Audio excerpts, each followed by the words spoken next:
Hello and welcome everyone to the Victory Road 4 Top 8 stream. We are finally here after an incredible Top 16 yesterday. 111 registrants pared down to just these 8 players. Mins, how are you doing today?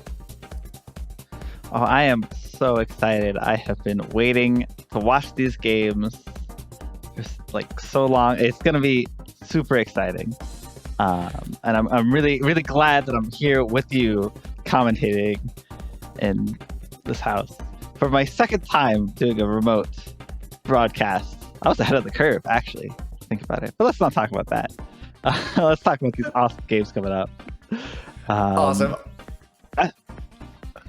Sorry. I'm super excited you're here too, Mins, and I think that it's going to be really great getting to dive into these top 8 matches. I think we have a lot of players here who sort of represent different eras of Pokken in a really interesting way. Like the Players' Cup did that in a really cool way, and now in some ways I think this Victory Road 4 top 8 is also doing that, which makes me really happy because the whole hope of Victory Road 4 was that in this like virtual world where we're stuck in different places, we can have a chance to be together and as a community, as a game, and just see the best that people have in them come out.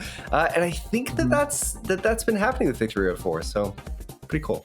Yeah, I would agree. I think one of the benefits of being online, I know it's odd to talk about, but the real benefits of being online is everyone gets to play. There's no travel fees, there's no hotel fees. You can you could just schedule on a weekend, and as long as you have the time and the game to play it, you can join in and compete. So this is why you've been able to see so many people from all over the place really compete and do well, even come back into the spotlight. Yeah, absolutely. And why don't we take a look at the bracket, just because I think that will help illustrate your point somewhat. So if y'all watched yesterday, you should know who has qualified for this top 8, but I feel like one of the players, Men's, who most embodies that for me is Combo. Combo, a player who doesn't get to travel a ton. Yeah, like doesn't get to travel a ton, has been to a few majors, has done well consistently at them. Top 8'd Eye of the Storm 2, the last tournament he was able to enter, got 9th in Pokemon Players Cup North America qualifier, and now here in top 8. Yeah, it's so cool to see Combo in a top 8. Like, he's a tried and true Blaziken main from the very beginning of Pokken. He was going at it. He was in every forum, every Discord. He is like, the memes were originally from Combo. Like Pokken memes were Combo. Like he really is such a I don't know, like what's the word, like pillar of the old community, that it's so cool to be able to see him competing again and doing well, being in top 8. Yeah, absolutely. Going up against one of his fellow Texans. Sad to see the Texans matched up in the losers bracket down there, but Eclipse, an amazing player in his own right. And Combo, really quickly before we run down some of these other matches, I will say Slipping Bug back in the day used to say that Combo had some of the best reactions he'd ever seen. And I think people would like chuckle and think Slipping Bug was joking, but like, no. Slipping Bug was entirely serious. Combo's reactions are incredible. So excited to see what he can pull off today. Yeah, absolutely. And then I guess if we're starting from the bottom, I might as well move up a little bit. Allister versus U2 Cloud, or I think it just goes by Cloud, if I'm not mistaken. Yeah, Cloud. Sort of also Allister, of course, everyone knows them, but not everyone really knows about Cloud. Been around for a while, but never has really been able to go to a ton of events. Yeah, Cloud has Cloud been to any offline Pokken tournament events? I think just Thermodynamic Throwdown. So I think that's his only event. But notably, in the pandemic, since we've gone to this virtual world, Cloud is the only person who has top 8'd every single online major, if it were. So like Bamboo Battles, Quarantine Report 2, and Corona Conquerors. He's the only player who's top 8'd all 3 of those, and now has top 8'd Victory Road 4. So it's like very impressive to see him coming out top 8'ing all 4 of these events. Absolutely. It really just shows a level of consistency that I mean, people chide and say like, oh, online isn't as consistent. Well, I don't know. He's been able to make top 4 in 4 out of 4, or sorry, top 8 in 4 out of 4 tournaments. So maybe maybe if you're not Cloud, quite as random as you think. Yeah, just be Cloud. Totally. And then of course, as you said, Allister, pillar of the community, an amazing Pokken tournament player who's been around since the very beginning of the game, showing himself to be incredibly consistent as well. And then moving up, Allister, if he is on the oldest of old players, the most established, this next matchup, SliceNDice, Canadian up-and-coming Libre player, who has sort of like, I think, risen to the top spot in Canada meteorically this year against TEC. I asked TEC because a lot of people pronounce his name Tech, and I asked TEC, how do you intend for your name to be pronounced? And he said TEC, so I'm going to do my best this stream to say TEC for TEC's name. TC, to his credit, an amazing scissor player and probably one of the best scissor players of all time, along Teeps and Rara, and also a player who has done consistently well since he really started playing Pokken with DX. Absolutely. TEC is really, like, he has pushed the scissor to limits I didn't think were possible. I really didn't know what that character could do, but TEC has shown so much potential in that character to be such a threat. And though he's placed very well, he hasn't, if I'm not mistaken, he's yet to really, well, he's gotten top 4s, I think even a top 2 in some events, but he's never quite been able to push through and get that win. So I'll be really excited to see how he does. And then SliceNDice, this kid, like, I say he's a kid, but I don't know how young he is. But I know he is on the younger side. But he is so good. His Libre, as well as, I think he has a few other characters, but I most know about him from his Libre, is really good. It's probably one of the best active Libres right now. Well, really, there aren't that many, not a ton of competition in the West, but of the active Libres, he's definitely one of the best. Yeah, SliceNDice is a really interesting Pikachu Libre player too, like fairly active, and I think has come at the character with no preconceived notions. Like a lot of people who I think had been playing Pokken since the Wii U days have this really stark, specific image of what Libre is because of how Slipping Bug used to play Libre, and it's like emblazoned into our brains forever that that's how Libre is played, that's how you get results with Libre, and SliceNDice plays really differently. Really focuses on Mimikyu setups, doesn't use 8Y. Like back in the day, Slipping Bug made his results basically because he was so good at using 8Y and abusing all the interactions, and you rarely see it from Slice. So we get sort of a new taste of Libre. And like you were saying, Two Mins, I went back and I did some reading, did some studying. TEC has played in 6 offline Pokken tournament events, and he has top 8'd 5 of them. The only one he didn't top 8 was his very first one, Eye of the Storm 1. And since then has just been on a roll. His highest placings have been 2 top 3s. So he top 3'd Switchfest and also, I thought I had it in my head. I think it's Smash and Splash. It's Smash and Splash or Michigan Masters. I can check. It's Smash and Splash. So really good showings from him. And then, of course, if we're going to keep moving up, this next one, a run back from the Invitational, from the Players' Cup. What a run back.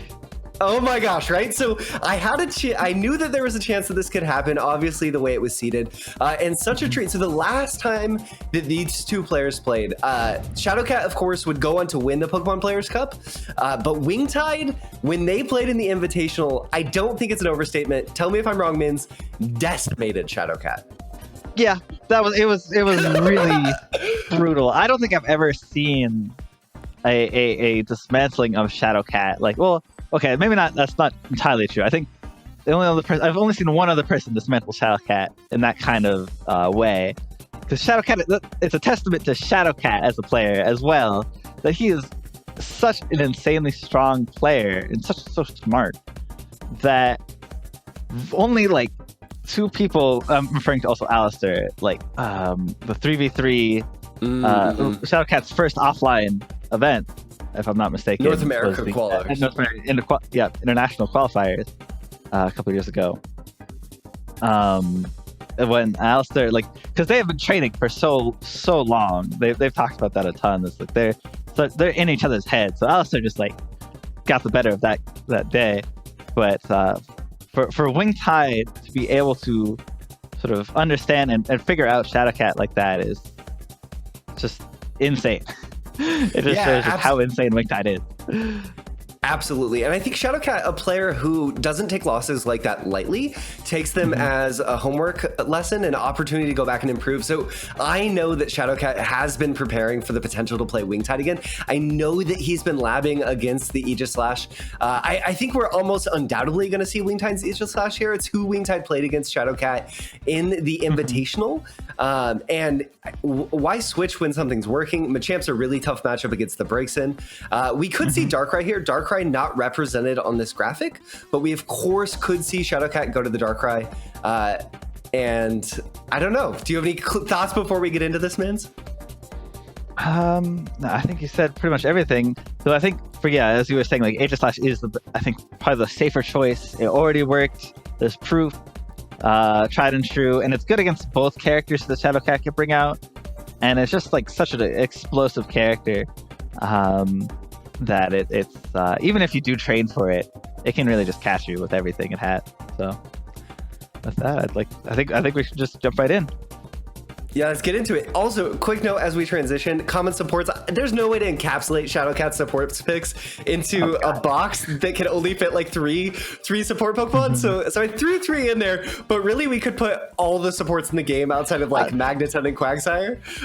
I was about to say, like, if you're playing as Braixen, and Shadowcat is playing Braixen, and against Aegis Slash, if you're playing Braixen, you're gonna know every single support. You're gonna have to be a master at it to be competing at this level. So yeah, you can't list them all. Totally. So Shadowcat on the Braixen, I'm excited by this. He played all Darkrai in the Pokemon Players Cup, but Braixen, has tried and true his original character, and I know that he still has a ton of passion for Braixen. And I think that Shadowcat is still one of the best Braixens of all time. You can't really contest that. Wingtide running Whimsical has the Mew right off the bat, gets a big shift in that first field phase. He's gonna have a lot of meter this game.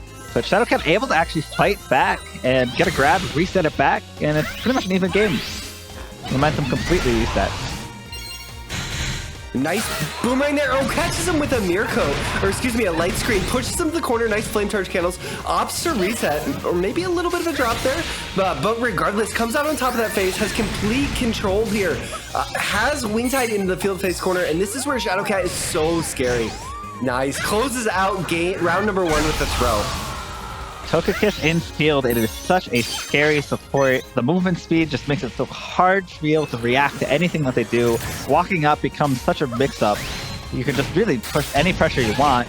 But speaking of pressure, drops the homing twice, actually. I love that walk down though. Takes the opportunity to just walk Shadowcat to the corner, make up some space from Wingtide. Oh, goes in for a dash up grab. Wingtide loves that mind game. Early on in the set, he goes to grab like that really often, just because nothing's been established yet. And if he can land them, it's a huge advantage for Aegis Slash. Shadowcat reestablishes some control. Nice side beams. Look at this Togekiss too. Just allow Shadowcat to control so much space. Just absolutely control the entire screen from full screen and then walk up in an instant to get that grab. Just so commanding. so hard to deal with. Let's see how Wingtide responds with burst. Wingtide into new. Oh, 5x dashes through. Goes for the 4Y. Shadowcat playing a little patient here. Gets thrown, though, by Wingtide. It's going to be huge damage from the enhanced Aegis Slash. No wall splat. Aegis Slash's grab does not wall splat particularly far from the wall. First. Now, Shadowcat's going to have full field to walk away with food buff. Drop. Did Exhaust cause that drop, Mins? I didn't see it. Is that what happened with Wingtide? No, I'm not sure. I think Wingtide just wasn't sure. Maybe he tried to go for the just frame because he wasn't sure of the damage and dropped it at the end there. I think that's probably what happened. That makes sense. Shadowcat taking the route. No. Alright, 1-1 even. Oh, a nice light screen from Shadowcat coming out here, reversing the pressure, has Wingtide in the corner field face again. We've seen this a lot in this first game so far. Oh, parry attempt from Wingtide coming out, gonna get punished for it, and with that should be enough. Yeah, Shadowcat taking game 1 over Wingtide, and I should say it, this is of course top 8 winners. All of top 8 is going to be best of 3 up until grand winners finals, losers finals, and grand finals. So these are best of 3 sets. So Shadowcat going up on set point against Wingtide off the bat already. Yeah, that was such a strong round. Was like Wingtide barely even got to do anything. It just, got into the corner, guessed wrong, and then died. Breaks the damage. Shadowcat Nothing to sneeze at. Totally. Like, Shadowcat sort of had complete control that entire time. Wingtide got burst, but besides that, it was really all Shadowcat. That's movement speed. Once again, showing just how strong it is. Closing the gap in Pokken with it just movement is incredibly powerful. Oh, catches him with the 6x. Oh, this is going to be big damage. Wingtide opting for the Shadow Sneak for some chip on Wake Up. Shadowcat tries to jump out of the corner, caught. There's Wingtide's first round win of the set. He's on the board. Shadowcat, I think that really is going to sort of emblemize the matchup in a lot of ways here, man. It's like both these players put out so much damage once they take a corner that it's all about staying out of that disadvantaged state. Absolutely. This screen space right here is the most important thing in this matchup, because whoever wins that area controls the corner. Oh, and it looks like it's going to be Wingtide. No, it's not. Shadowcat fights out with the Reflect. Or, let's see. Ooh, okay, not getting a shield break. That's pretty big because Shadowcat's close to burst here. Amazing reaction on the Iron Head coming out from Shadowcat. Reaction. Keeping the pressure on. Oh, that wall spots. Called out the jump.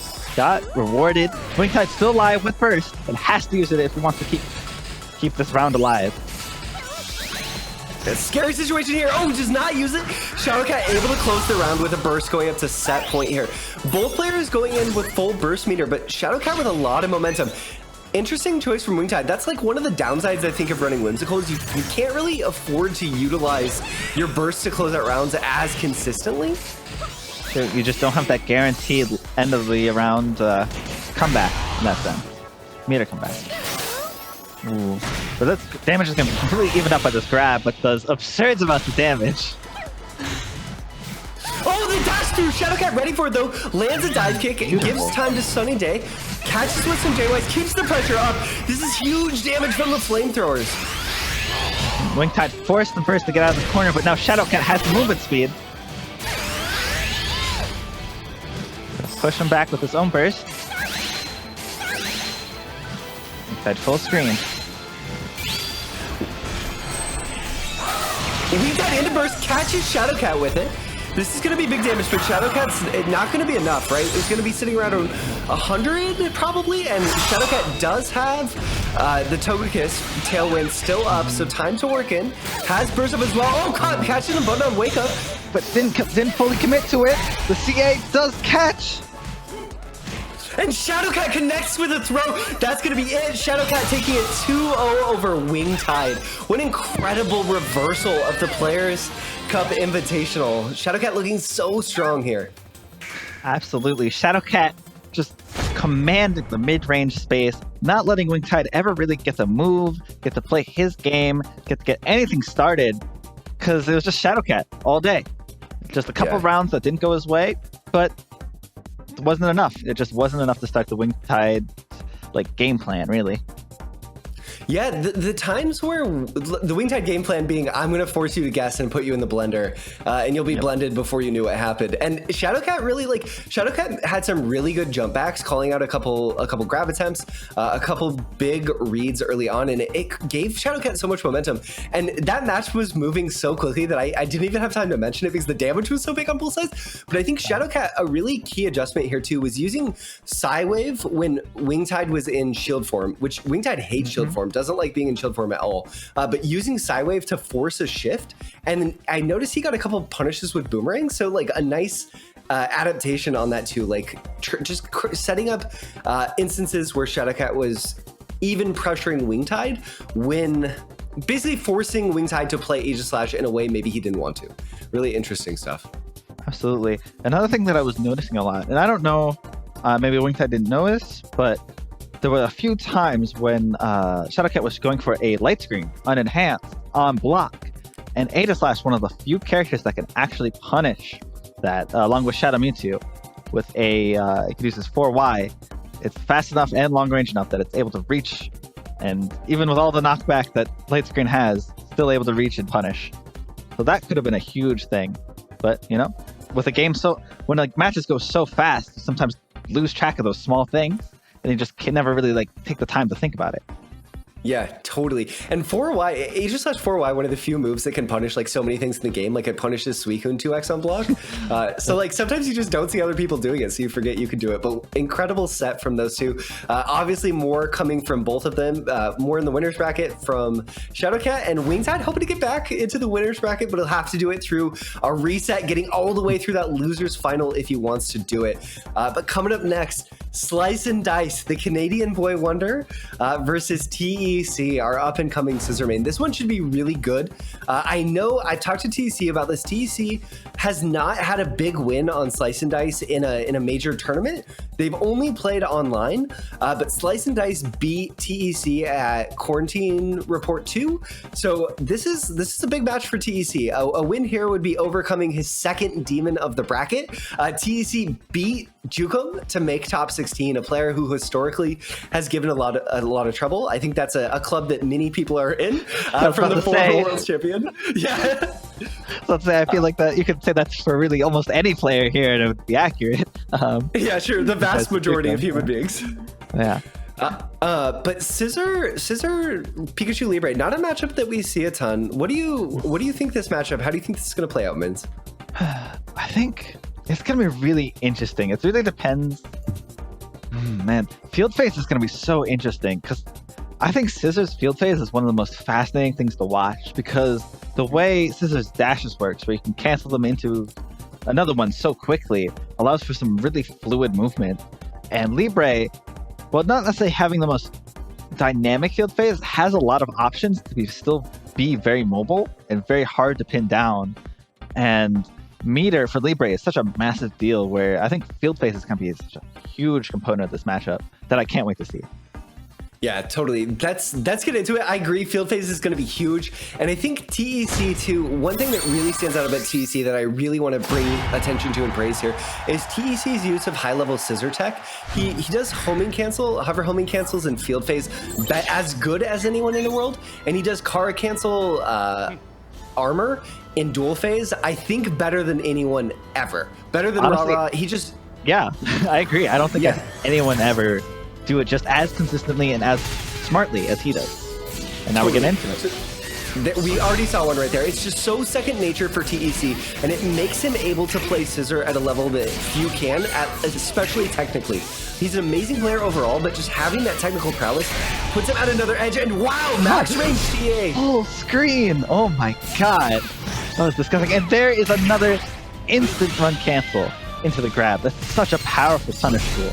Makes Scissor CA stronger than it already is. It's already crazy. And it just gets even better. Yep, just totally takes it to the next level. We see TC canceling dash into dash, something that Scissor can do in field phase. Here's the Mimikyu. SliceNDice known for his Mimikyu setups. He really loves unblockable setups, and going to it this early is uncharacteristic for Slice. I think that's sort of showing maybe a little bit of frustration with what TC is doing here. TC playing an amazing neutral with Scissor just frustrating Slice, keeping him out, not letting him approach. And TC actually on the Togekiss, very interesting, uncharacteristic pick for him. Yeah, I'm surprised. I mean, it allows you to use attack and block out of a dash faster than you normally would. So maybe that has a lot of good synergy with Scissor's kind of moveset. Yeah, that would make a ton of sense to me. Also, just being able to run away from Libre and Field Fairy is probably really useful. The Sword Thrust here come out. Oh, stuffing out the burst attack. The counter attack was used. Catching the Speaking of running away, and then that's time up. Wow, TEC just absolutely stonewalling everything SliceNDice was trying to do that entire round. Yeah, one of the things that's really interesting about the way that TEC approaches Scissor is TEC plays Scissor like a castle, right? Like most Scissor players, the way they think of Scissor is as a rush down with punish character that's all about pressure. And I think TEC plays Scissor as a defensive character, really. Just looking to create situations like that where you can force people into bad positions and then capitalize. Absolutely. It's so frustrating being on the other end of it because you're facing these full screen attacks and you're just trying to get in and you take that jump, but hey, that counterattack worked this time, so maybe it's not completely impenetrable. And there's the unblockable that you were talking about earlier, getting a little bit of damage and double debuff. Yeah, TEC smart there, just taking that in a lot of ways. It's way better than taking the enhanced grab that he could have taken. So one thing about playing against people who are using Mimikyu and blockables like that, always being aware of it, TEC doing a great job there. Slice with a nice forward Y, getting the shift. Oh, punishing with the AY there. Carries to the corner. We'll see if he chooses to shift or not. Not enhanced, excuse me, it was enhanced, so that's going to shift. Ooh, catches the backdash from the CA. SliceNDice is really finding timings well, but TEC strikes back. 15 seconds left on the clock. Stealing that attack buff with a bug bite. Oh, Slice it now into burst. 10 seconds. Oh, just barely misspacing the back Y there. The grab, U-turn does not hit! And there's the whip punish with a burst attack. 4 seconds left on the clock, but time is frozen in Pikachu Libre's burst attack. That's going to be it. Yeah. Really good recovery from SliceNDice there. I think if Slice can get the lead with burst, that's going to be huge, right? Like TEC just can't afford to fall behind early on if he doesn't have burst to come back, because it seems like approaching into Libre is going to be really difficult. Libre's CA, we already saw one of the best CAs in the game and one of the most difficult to stuff in the game. Nice dive kick coming out there for Slice. Beautiful timing, but TEC was ready for the grab and has completely reset the game. Catch the jump. Yeah, Metal Claw, such a great tool for catching jump like that. Nice! There we see the hover cancel into hover again, but TC ready for it. Catches with the 6Y. A little bit of a drop there. Maybe just setting up a Mimikyu blockable, actually, intentionally. Nicely. Forces the burst. TC did not want to take any damage. 48. Oh, beautiful. Gets full damage conversion off of it, too. I love the this burst scissor optimal there from TEC2, using the launching properties of Bullet Punch in burst mode to do that special burst mode only optimal. Nice perfect block from TEC, chooses to go in now. Ooh. I think he tried to go for a burst attack right as it ended, but it was a little too slow, but gets the CA anyways. Hit trying to run away. U-turn gets stuffed out of the air. U-turn, such a frustrating move, getting caught by Libre's burst attack here. This is a bad situation for TEC, but he can definitely come back from this. Slice with the HP lead and 20 seconds left on the clock. This is timeout mode for Libre potentially, but Slice, we'll see if he chooses to go in the aggressive, and he does. Works his way in now, an even bigger lead to make up 14 seconds on the clock. You see those Kara cancels? Not a lot of time, but the U-turn with the sword. Oh my god, is it anyone's game? Wow. TEC coming out on top with a really great cancel there at the end. Finishing out, going up round one. Really impressive stuff from TEC in that timeout situation. U-turn coming back to bite him a couple times, but confident in it even at the end there and paying off. Absolutely. And the interesting thing was that bullet punch actually whiffed Libre's shield, which made, I think, Slice didn't realize that, so normally you want to go and trade and clash with like a similar speed move, but because it didn't hit the shield, TEC was actually at the frame advantage and effectively created a frame trap for himself, and it worked out. Yeah, that was Crazy sick. stuff. Really impressive. Great awareness too from TEC. Sidewise, TEC uses side Y and held side Y mix up really well with Scissor. Nice reaction there going to the U-turn. Beautiful reaction. Ooh. Catching him with the command bug bite. Don't see that a ton because it doesn't do a ton of damage, but it's a nice little thing to keep the opponent guessing. Yeah, totally. And good versus Libre when you can steal those buffs. That gets the crit on the CA. This is going to be good damage for Scissor, but not huge because he doesn't have swords. But still respectable damage going into it. Throws in the corner, a chance to set up staples. Another tool that TEC is amazing with. Mimikyu out catches TEC. Slice repositioning. Oh, but able to get a U-turn off. Not a ton of damage to attack down, but damage is damage against Libre. And back, so TEC with its back against the wall. Air to air. Oh, Scissor, one of the best air-to-air characters in the game, is able to milk that combo for everything it's worth and goes on to match point. Yeah, that air-to-air reminding me of Teeps. Teeps, one of the players who originally started using that air-to-air and showing how powerful it can be. A really strong call-out tool. You really have to be confident that they're going to go for it, but your reward for calling out with a JY Scissor is just massive. Pulling the sword here is TEC, using all that space he has, right? Sort of turtling up, creating situations where he forces Slice to CA just like that and then punishing it. That's the TEC game plan, executing it perfectly here. Has another shift, able to pull more sword subs and staples, works his way in. Ooh, being away from the Mimikyu, but getting caught by the discharge. Now back in the corner, nowhere to run. SliceNDice getting a big damage combo into the Electro Web. He can. Gonna make sure TEC's not going anywhere. Speed down. The Togekiss at least too sort of helps as a neutralizing of the speed down and a heal. Two things that are nice against Libre. So I sort of see it coming through. Oh, the counterattack again. TEC getting a lot of mileage off counterattack, just regular counterattack in field phase so far. Slice works his way and catches TEC though. It's gonna be big corner damage. Is this gonna shift? It will. With only 15 seconds left on the clock, both players have burst. I don't know if SliceNDice is going to use it. I don't think TEC is going to want to use it either. Whoa, what a flash. With 8 seconds left on the clock, SliceNDice forced the burst. Huge combo damage. Can he milk this? He has life lead with only 1 second left. There and it's enough! TEC takes it 2-0 over SliceNDice. That was so clutch on that 6x at the end there, closing it out, and that's huge for TEC. Going into this tournament, talking to TEC, yeah, he said that Slice, you know, one of his bracket demons, they play a lot in the weeklies, and they've played before, so a big win for TEC there. Taking it over Slice in really commanding fashion. TEC looking very strong. Absolutely. TEC's defense was just so good. Again, it's all about, well, for this one, it was that like full screen, just runaway game plan.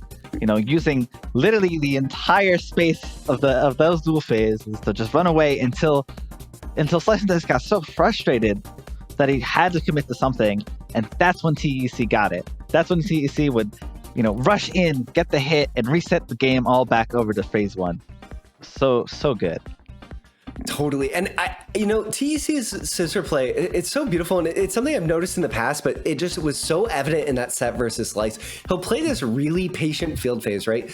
And he does everything that he can to walk the opponent to the field phase corner, gets the win, and then a lot of people, when they're in that position, they're just going to force corner pressure. But TEC's like, no, I'm cashing out all this room I have to force you to approach into Scissor's bullet punch and pressure for the entire screen. And a lot of people, would say, oh, you're cornering yourself. That's a mistake. But clearly paying off for TEC. So excited to see what he can do against Shadowcat in that winner's finals. But we're not headed there yet. Headed down to the loser's bracket for next. Allister versus Cloud, USA versus Germany. Ooh, another international matchup here. It's gonna be really interesting. I have no idea who's gonna play what. Allister has so many characters that he can pull out, and Cloud with a couple that he's known for as well. Cloud, an amazing Mewtwo player, and then picked up Blastoise alongside Mutator, really sort of as like a pet project to try to prove that the character is underexplored, and I think has been one of the people who's done an amazing job of doing that. Really creative with the character. I'd be surprised if we saw Blastoise come out when the stakes are this high. I think Cloud likes to stick to the Mewtwo.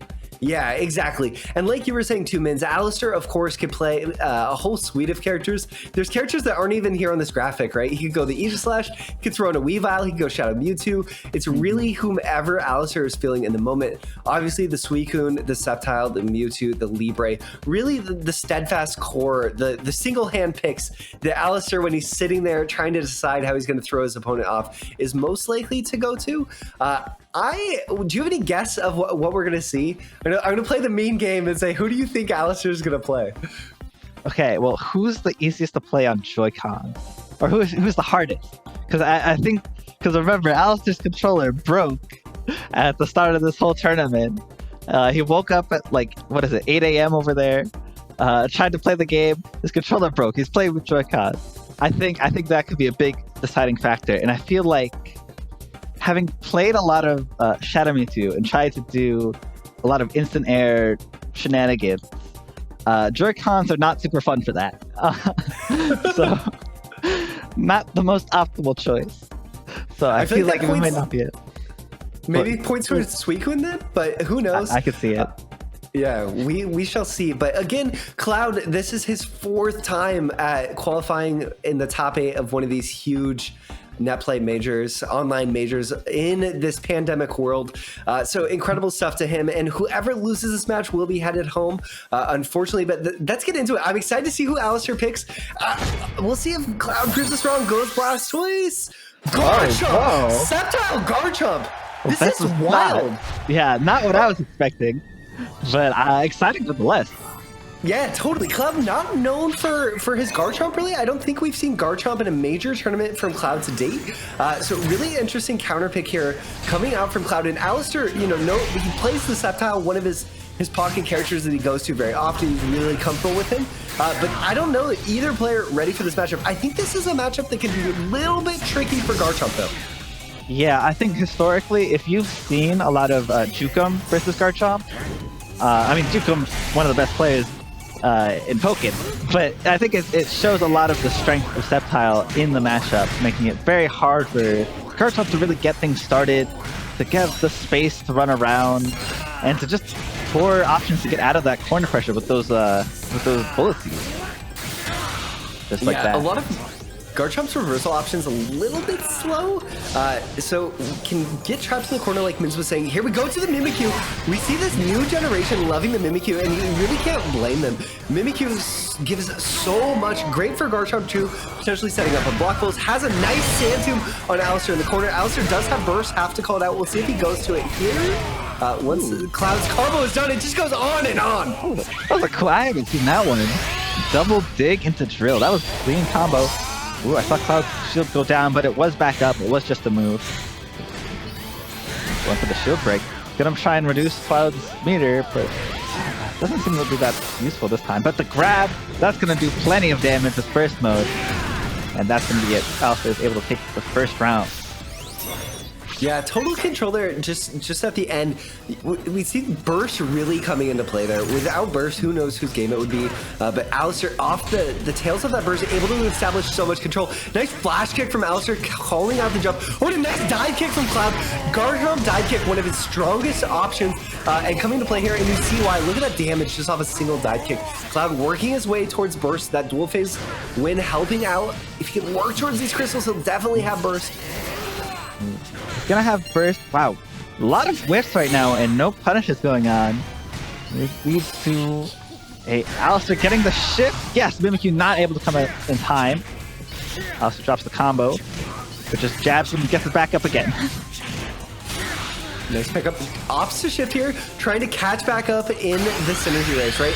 Sceptile character who has complete control of if he wants to shift or not. So Allister making the active decision there that he wanted to win that phase to build his meter. Nice Leaf Blade catching Cloud out of the dig. Wow. Again catching him out of the dig. But ooh, Maybe I think Allister might have been a little too fast and moved a little too far forward into the range Cloud was looking for and gets hit by the Dragon Rush into burst attack. Not enough to kill.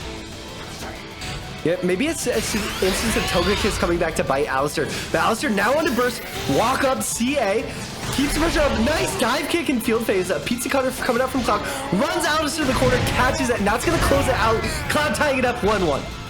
And getting the burst out of Allister, huge win.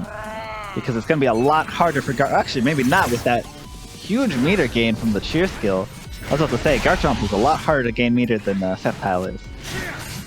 Yeah, Cloud running special cheer almost undoubtedly. Nice reset here from Allister, working Cloud to the corner, throws out the Toxic, just trying to cover any potential jump out, keeps the pressure up. Nice Leech Seed extender there. He had him trapped right between both of them. Such a strong position. Oh, didn't fully charge the homing attack for a shield break. And again, this time it actually hits. Allister getting hit by the Sun Edge. Sideswap for Cloud works his way in, Earthquake cancel into grab. I really like that idea. We see maybe just a little bit not fully developed Garchomp from Cloud. These ideas coming out are amazing. Has the pressure, walking Allister to the corner, and Cloud in a great position here. Has burst, has Allister in the corner. Oh, Allister able to air tech his way out though. Reversing, has now Cloud on the backside, shifting with control of all that stage. Forcing the burst out of Cloud. Allister bursting, but it looks a little too high, and it was. And then the grab, not enough, or not the right option. Cloud able to hit him, drops the combo, and gets hit out of the air. Is this going to be enough? But Allister doesn't have enough burst to drop exhaust. Oh, that jump out! Cloud running into the wall. Allister not getting a punish. Reacts to the counter cancel into the run. The run cancel. Allister with the Toxic. Cloud picks it up. 1 second left on the clock. Allister with the lead, able to jump out and close it out. Allister taking game 1 in a clutch timeout situation. Allister almost made my heart stop. With 5 seconds left on the clock, Togekiss and a field shift, he decides to run into the Garchomp and almost loses the whole game. Oh my god.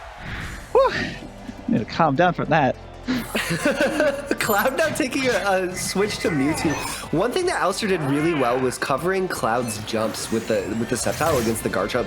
We'll see if he can keep that up. Keeping Mewtwo grounded, if you can do that, you're at a huge advantage against Mewtwo. But Cloud, a nice little reset situation off the side wide, just walks up and grabs Allister. A good win. Allister, the one caught jumping this time with the 8Y. Detects out of the corner though. Toxic, look at the movement here from Allister, just staying one step ahead. But it's Cloud who has life lead right now. All that movement for Allister was actually getting countered by Cloud's movement. Really smart uses of CA and just, oh, what a beautiful, that was a nice little cute little whip punish on the 8Y students. That's the combo though. Oh, nice punish on the attack from Cloud, going to the JY. Oh, Allister getting caught by a homing cancel. Cloud gonna close out round number 1.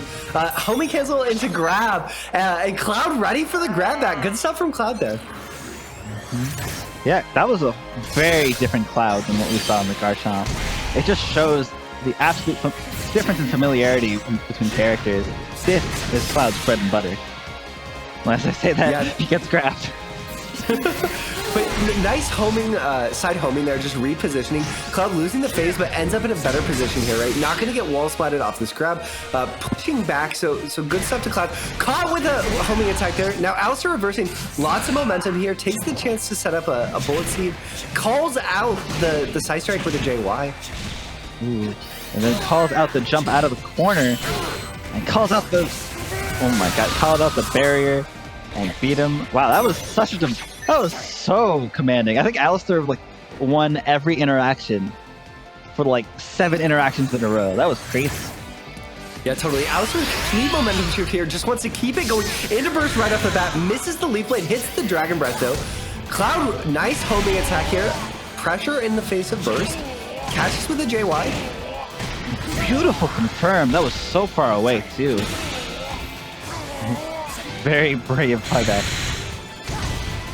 Cloud in a really good spot here, actually. Fully neutralizing Allister's burst. Now burst of his own. He has a huge life lead, so he can play this slow.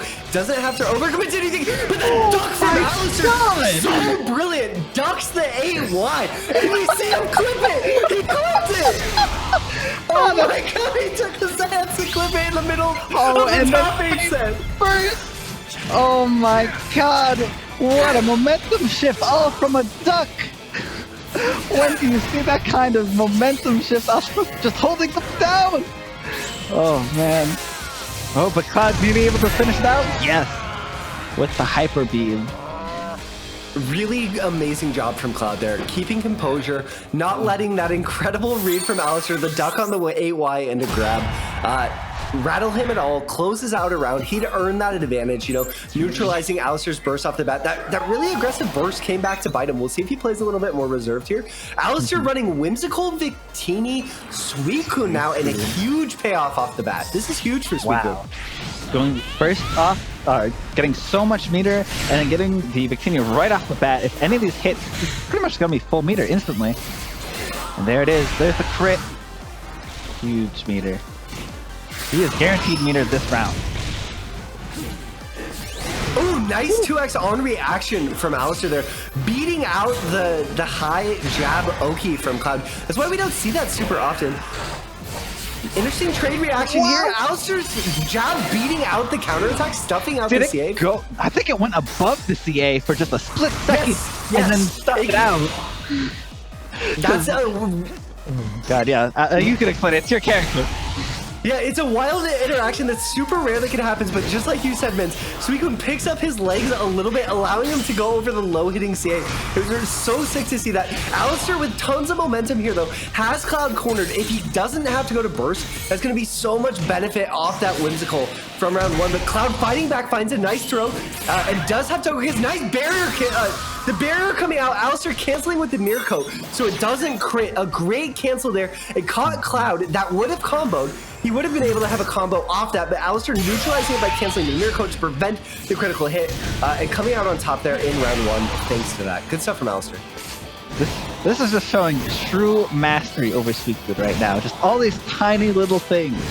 Going over the CA with the third hit of the string. It's like not getting crit by canceling into mirror coat. Just all these small little things adding up, giving Allister the win.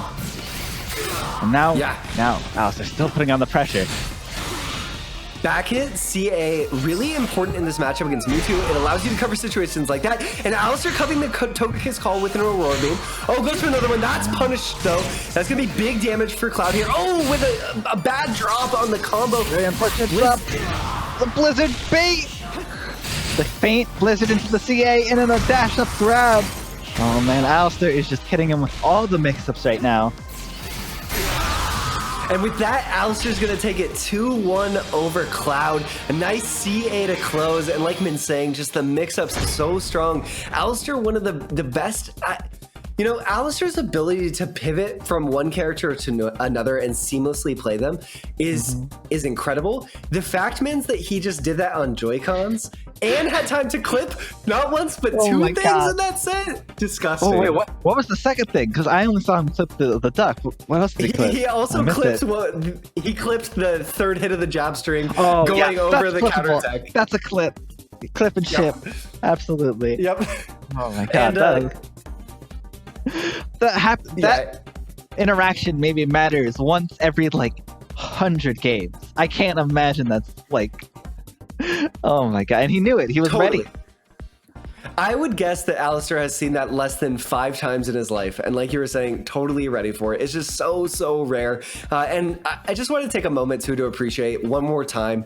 Cloud, amazing stuff here. Really cool seeing him pull out the Garchomp, pivoted it into the Mewtwo, took a game off of Allister, looking so strong. There's so much... Cloud is one of those players who gives me a ton of hope for the future of Pokken.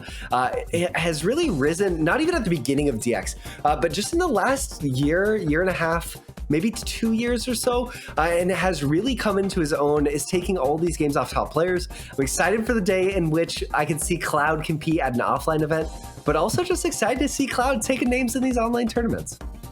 Yeah, it's super cool to be able to see him competing and really competing.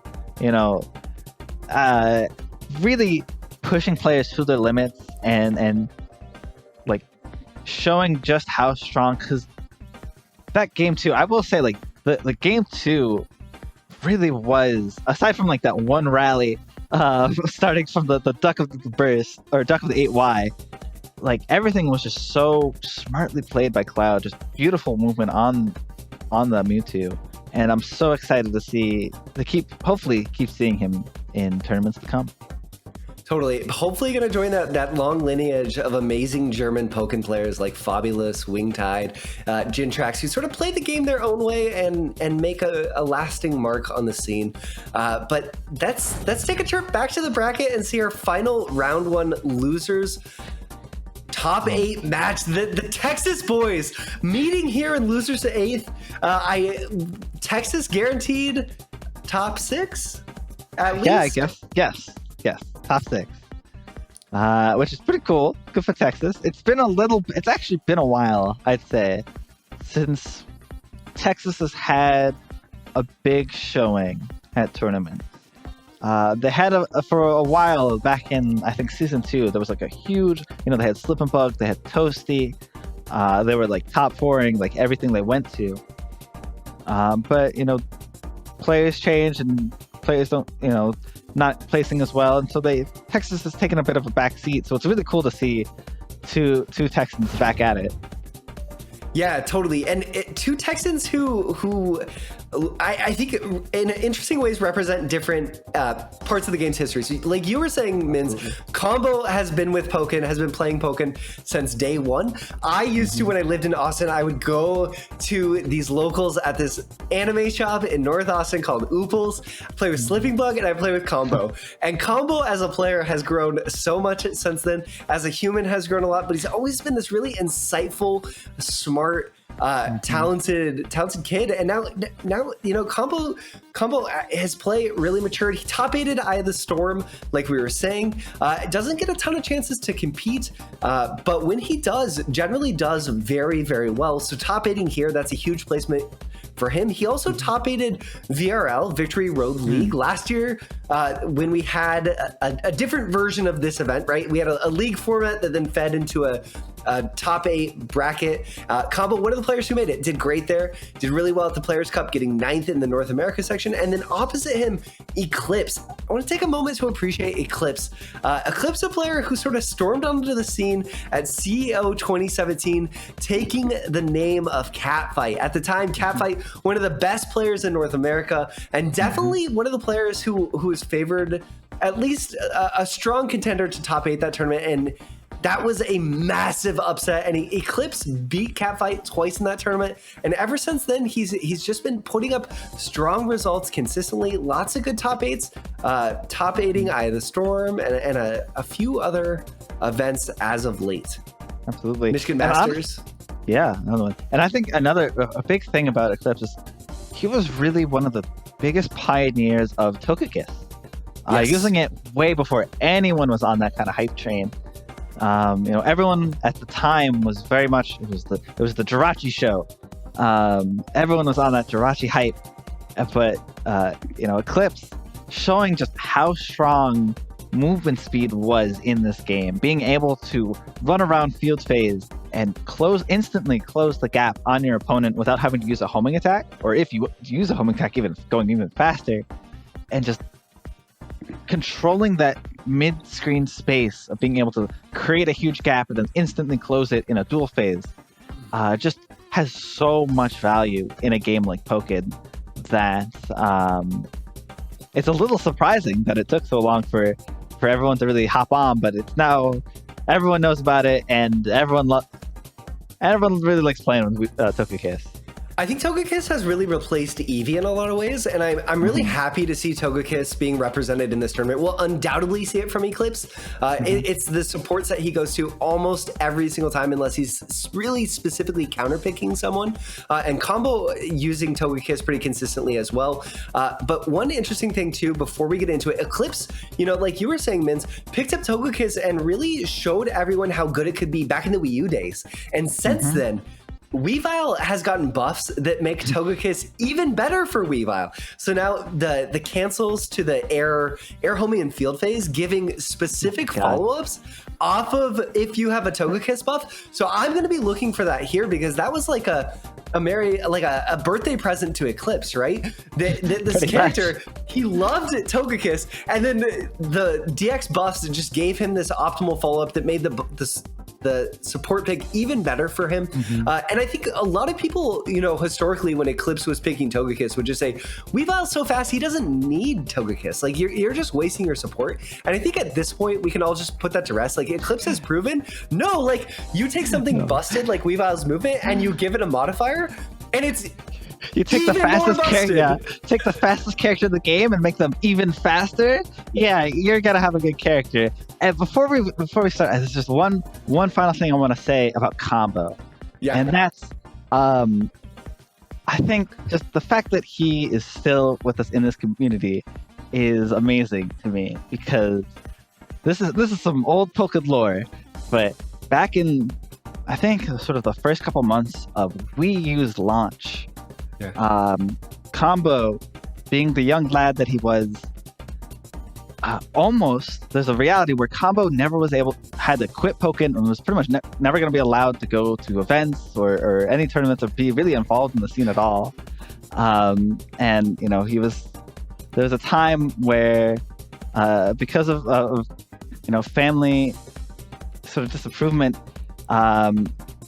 everyone thought Combo was going to have to leave. And as I said, like, Combo was such like a big part of the community back then that I think like almost like everybody back then in the smaller forums and discords came together and made a goodbye card, like this huge Google Doc with tons and tons of goodbye messages to Combo, saying just how great it was to have him around, how much fun he was, and wishing him luck. And it's just, I'm glad that wasn't our last goodbye, is what I'm trying to say, and that we get to see him here today.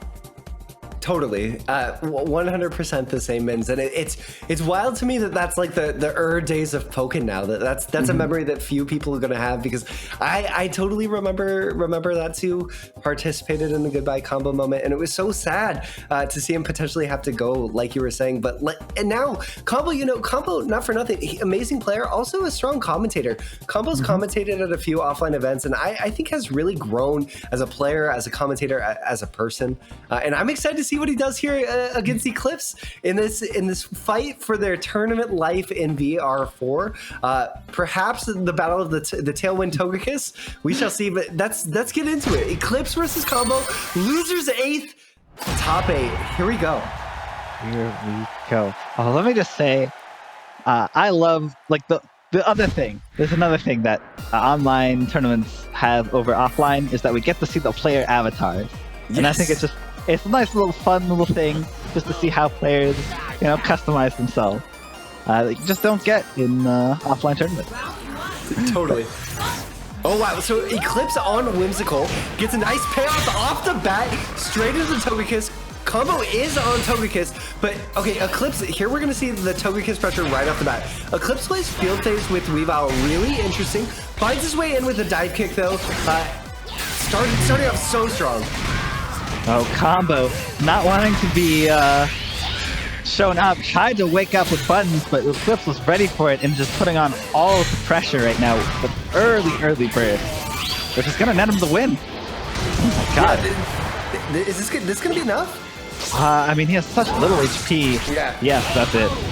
That was a commanding round 1 from Eclipse, and I think a huge argument for why 2-round game. Yeah, Whimsical. That's an argument for why Whimsical is pretty busted. Ooh, Combo tried to go for a huge punish, but was just a little too slow. Letting Eclipse get the first field phase. Huge for the meter matchup. Combo picks his spot, fights his way out of the corner, but Eclipse is able to go into the taunt and armor through, catches Combo with a grab. Combo already in a bad spot here again, uses the Icicle Crash to create this tough pressure. Combo ready for, though, Tatsu's to take out the Icicle Crash. Now with a nice throw, calling out the taunt. Eclipse loves taunt. It's sort of the bread and butter of his neutral as Weavile, and uses that option so well. And it was such a smartly spaced grab because it was just on the edge where it makes it look like he wasn't going to go for it. So it really just baited Eclipse in more than one way. Oh, but live by the grab, die by the grab.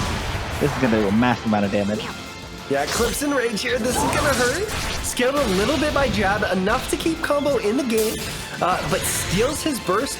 Brave Bird over the trap. Great awareness from combo. Armors through and takes the round. Both combo. Yeah, ties it up. Combo Eclipse both playing high risk, high reward Pokken. Exciting to watch here. We'll see if combo maybe slows it down a little bit. It's really hard to out pressure, out buttons Weavile.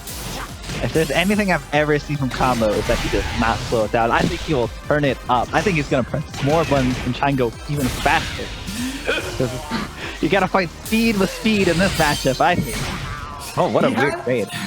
Yeah, trades and finds himself with burst. Combo threading the needle on those traps on the ground too. Nice stuff from Combo. He clearly knows his matchup well. Eclipse though with a nice armoring through. Weavile, so much armor, really slow CA, trades for lots of armor. Combo with a nice dive kick though. This is gonna be big damage. It's keeping him in the corner. No, shifts. I think that's the correct decision. I think you want to try and force your opponent to first activate infield phase so you can perfect block the shockwave and get the pressure. Oh, but Eclipse, ready for it.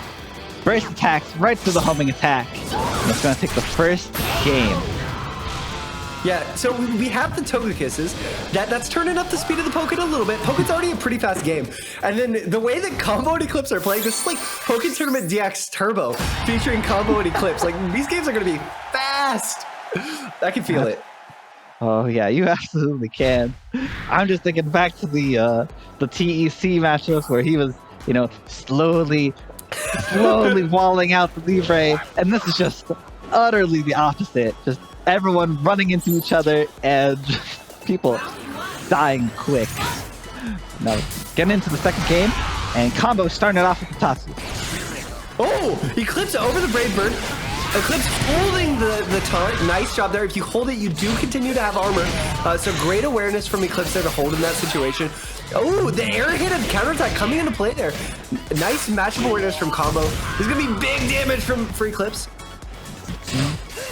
Combo gonna have to try and find some crafty way to get around all of this.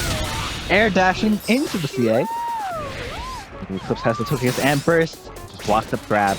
It's just so scary when you have a speed up Weavile walking towards you at Mac 10. What can he even do? Hey, Combo had like 200 recoverable HP too. One field phase win, a little room to call Togekiss, that comes out completely differently. But Eclipse giving Combo no room to breathe, so it's besides the point, keeping the pressure on. Nice shield break. Oh, the pressure, speaking of, keeps it going. Still a little synergy with knockoff. And the pressure just doesn't stop. Ooh, that CA was almost so well spaced from Eclipse. Just covering the air option so well. Ooh, in the air, above the Tatsu. I didn't even know you could get above it. Yeah, that was wild.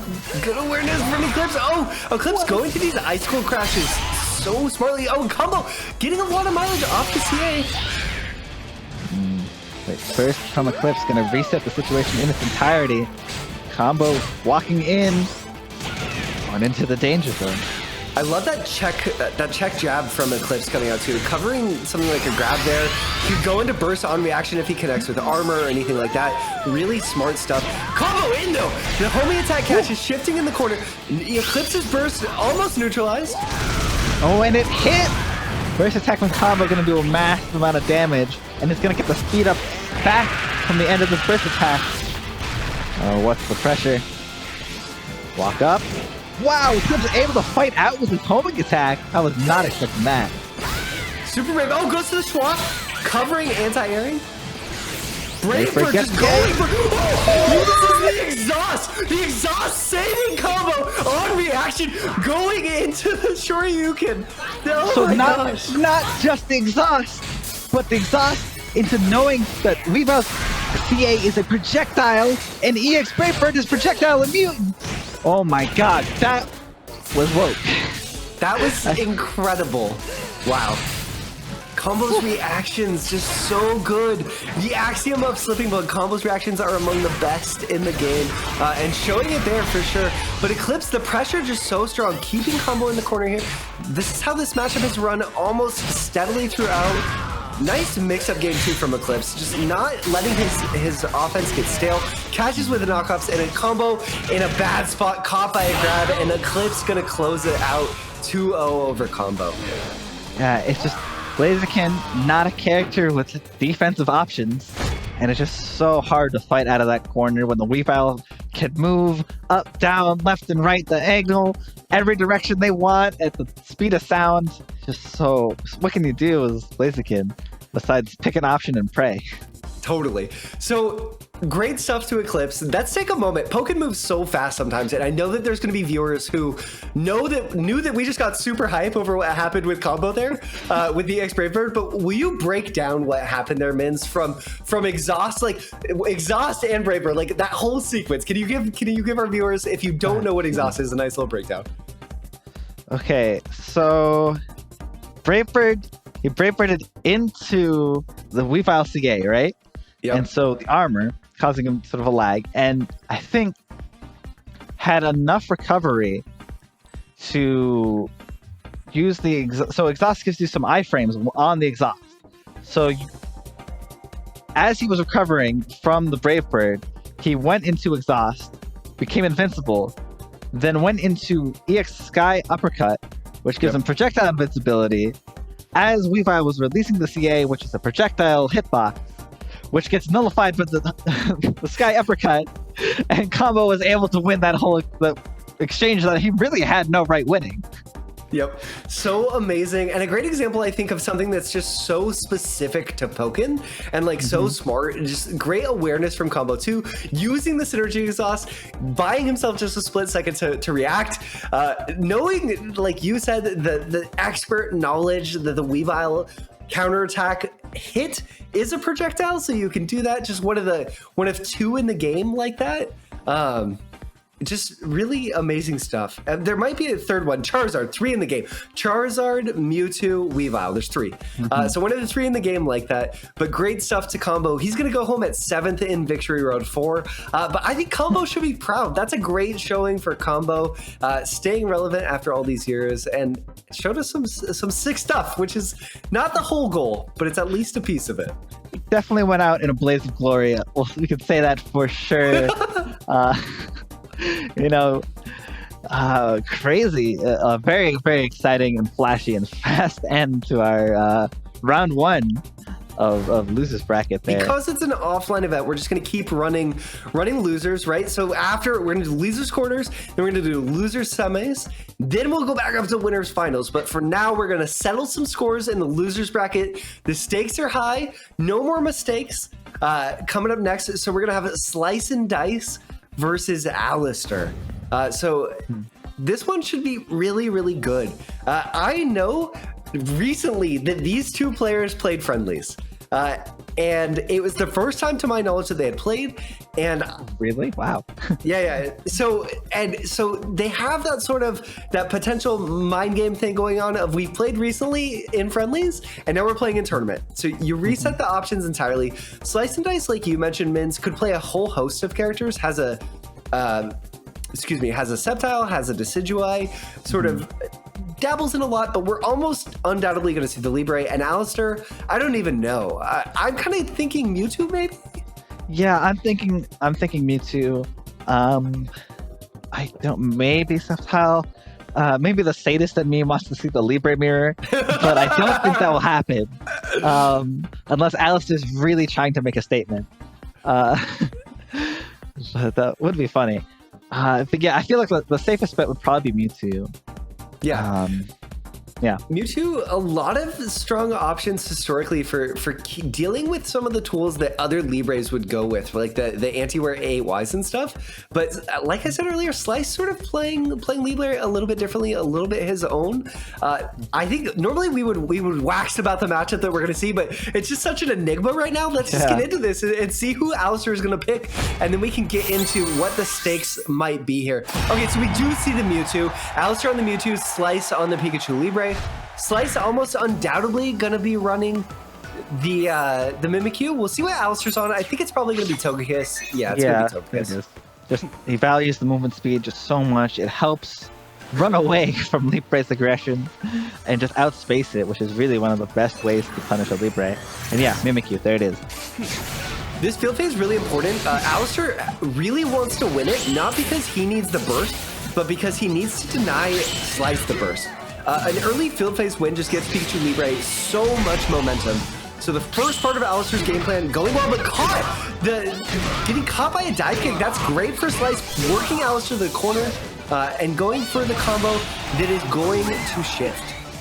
Well, now this brings us to your question you asked a couple of weeks ago. Is it better to win the first field phase or the first duel phase? Because right now, it's looking like SliceNDice is actually getting the better of the trade, winning the second field phase as well, but Allister fighting out of the corner with a great anti-air. Oh, weird drop there. Pikachu Libre a little bit high. Really rare to see someone fall out of a combo like that. That Mewtwo combo specifically. Oh, Slice anti-airing with the 6X there? Thunder from the heavens, catching Allister out of the sky, saving SliceNDice from a huge, potentially huge combo, and Allister is getting mixed up by SliceNDice. Being able to Not a lot of players anymore do the CA Oki mix-up mind games, the CADC. And Slice makes really good use of it, and it makes sense. Excuse me, Pikachu Libre is fully charged counterattack plus unblock. So you have real mix-ups if you're going to go fully charged, or if you're going to CADC to grab like that. I like that SliceNDice plays that burst Oki mind game sometimes with Libre. Absolutely, and Libre has one of the fastest dashes out of a CA in the game, which makes it so much more effective than a lot of other characters. Whoa, but that's... Allister just playing all the cards down on the table, takes a big risk there, but it pays off, breaking the Electro Web, but Slice not shaking at all, finds a nice throw here in field phases. He's going to earn himself burst for the trouble. And resets back into neutral. Allister expecting a move he could duck under, but SliceNDice went into the air and catches him out of that 2x. And now he's going to put all the slow damage and attack up. How is Allister going to get out of this? What a crawl. Yeah, Allister working his way back in so slowly, absorbing some of these projectiles. Slice doing a really good job of controlling field phase here. We see the advantage that Libre has. A nice, perfect block from Allister on the burst wave and gets the throw. Yeah, really aggressive dash up grab there off the burst wave. Using advantage of his plus frames. Ooh, SliceNDice not falling for any of Allister's air movement. Patiently waited the perfect moment to get that anti-air when Allister had no more options left. And it's going to be able to convert into the first attack and get killed. Giving SliceNDice the first game. Yeah, that's big for SliceNDice. Lots of momentum with Libre. And I think that this would definitely be an upset. If SliceNDice is able to beat Allister here in this losers top 8, this would be one of the biggest wins in SliceNDice's tournament career. This would be huge for him. And I think really establish him as the modern best Canadian player. There's been this argument back and forth. Is it Wise? Is it Slice? Just back and forth, back and forth. And Slice making a strong case that it could really be him right now. Absolutely. Allister, still no slouch himself. He's not going to go down without a fight. Going to the tried and true Suicune, not winning the first field phase, but wow, I've never seen a Suicune CA actually lose like that. It was already out. The active frames of Libre CA just gives Suicune so much trouble. Suicune has a lot of ways to stuff CAs. You know, you can go to CAY on reaction to beat CAs, and Libre is one of the hardest to do consistently. We see the footsies, the homing cancels there, playing mind games with each other in the field phase, but Slice coming out on top and converting into really big pressure here in this duel phase. Slice on a roll here, Miz. Yeah, absolute control of this entire match so far. Is yet to be touched, and as I said it, I knew it was going to happen. Allister gets the grab and ruins Slice's potential perfect. We do see a Brave Stuff coming out for the Aurora Beam there, catches them with the 6X as well. Allister just dashing up. Ooh, I like that. Go for an unsafe option, but having the Mimikyu to make it safe gets a ton of chip actually off of that whole exchange. Still lost the field phase though, which gives Allister the first. Yep, 10 seconds? Yep, 10 seconds on the clock. Allister, huge Aurora Beam, but it gets hit by the discharge. Slice nicely here, almost 75 HP lead. It's going to be really hard, maybe impossible for Allister to come back. He has one mix-up. I don't think he can do it. No, Slice jumping to the air and Slice, the Mario movement just so strong. Fainting Allister using the extra movement from the air mix-up that Libre has in burst mode, then goes into the spark. Such a great way to burn the clock. Slice going up on set point against Allister. He was in the air for really only like a second and a half, but it felt like an eternity for that. Just not letting Allister do anything as he burnt the clock. All right, match point. What can Allister do? Breaking the grab. That's a huge start.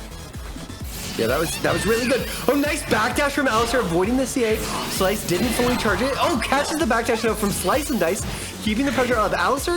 This is not a matchup that Allister really enjoys as Suicune, so I'm a little bit surprised he went to it.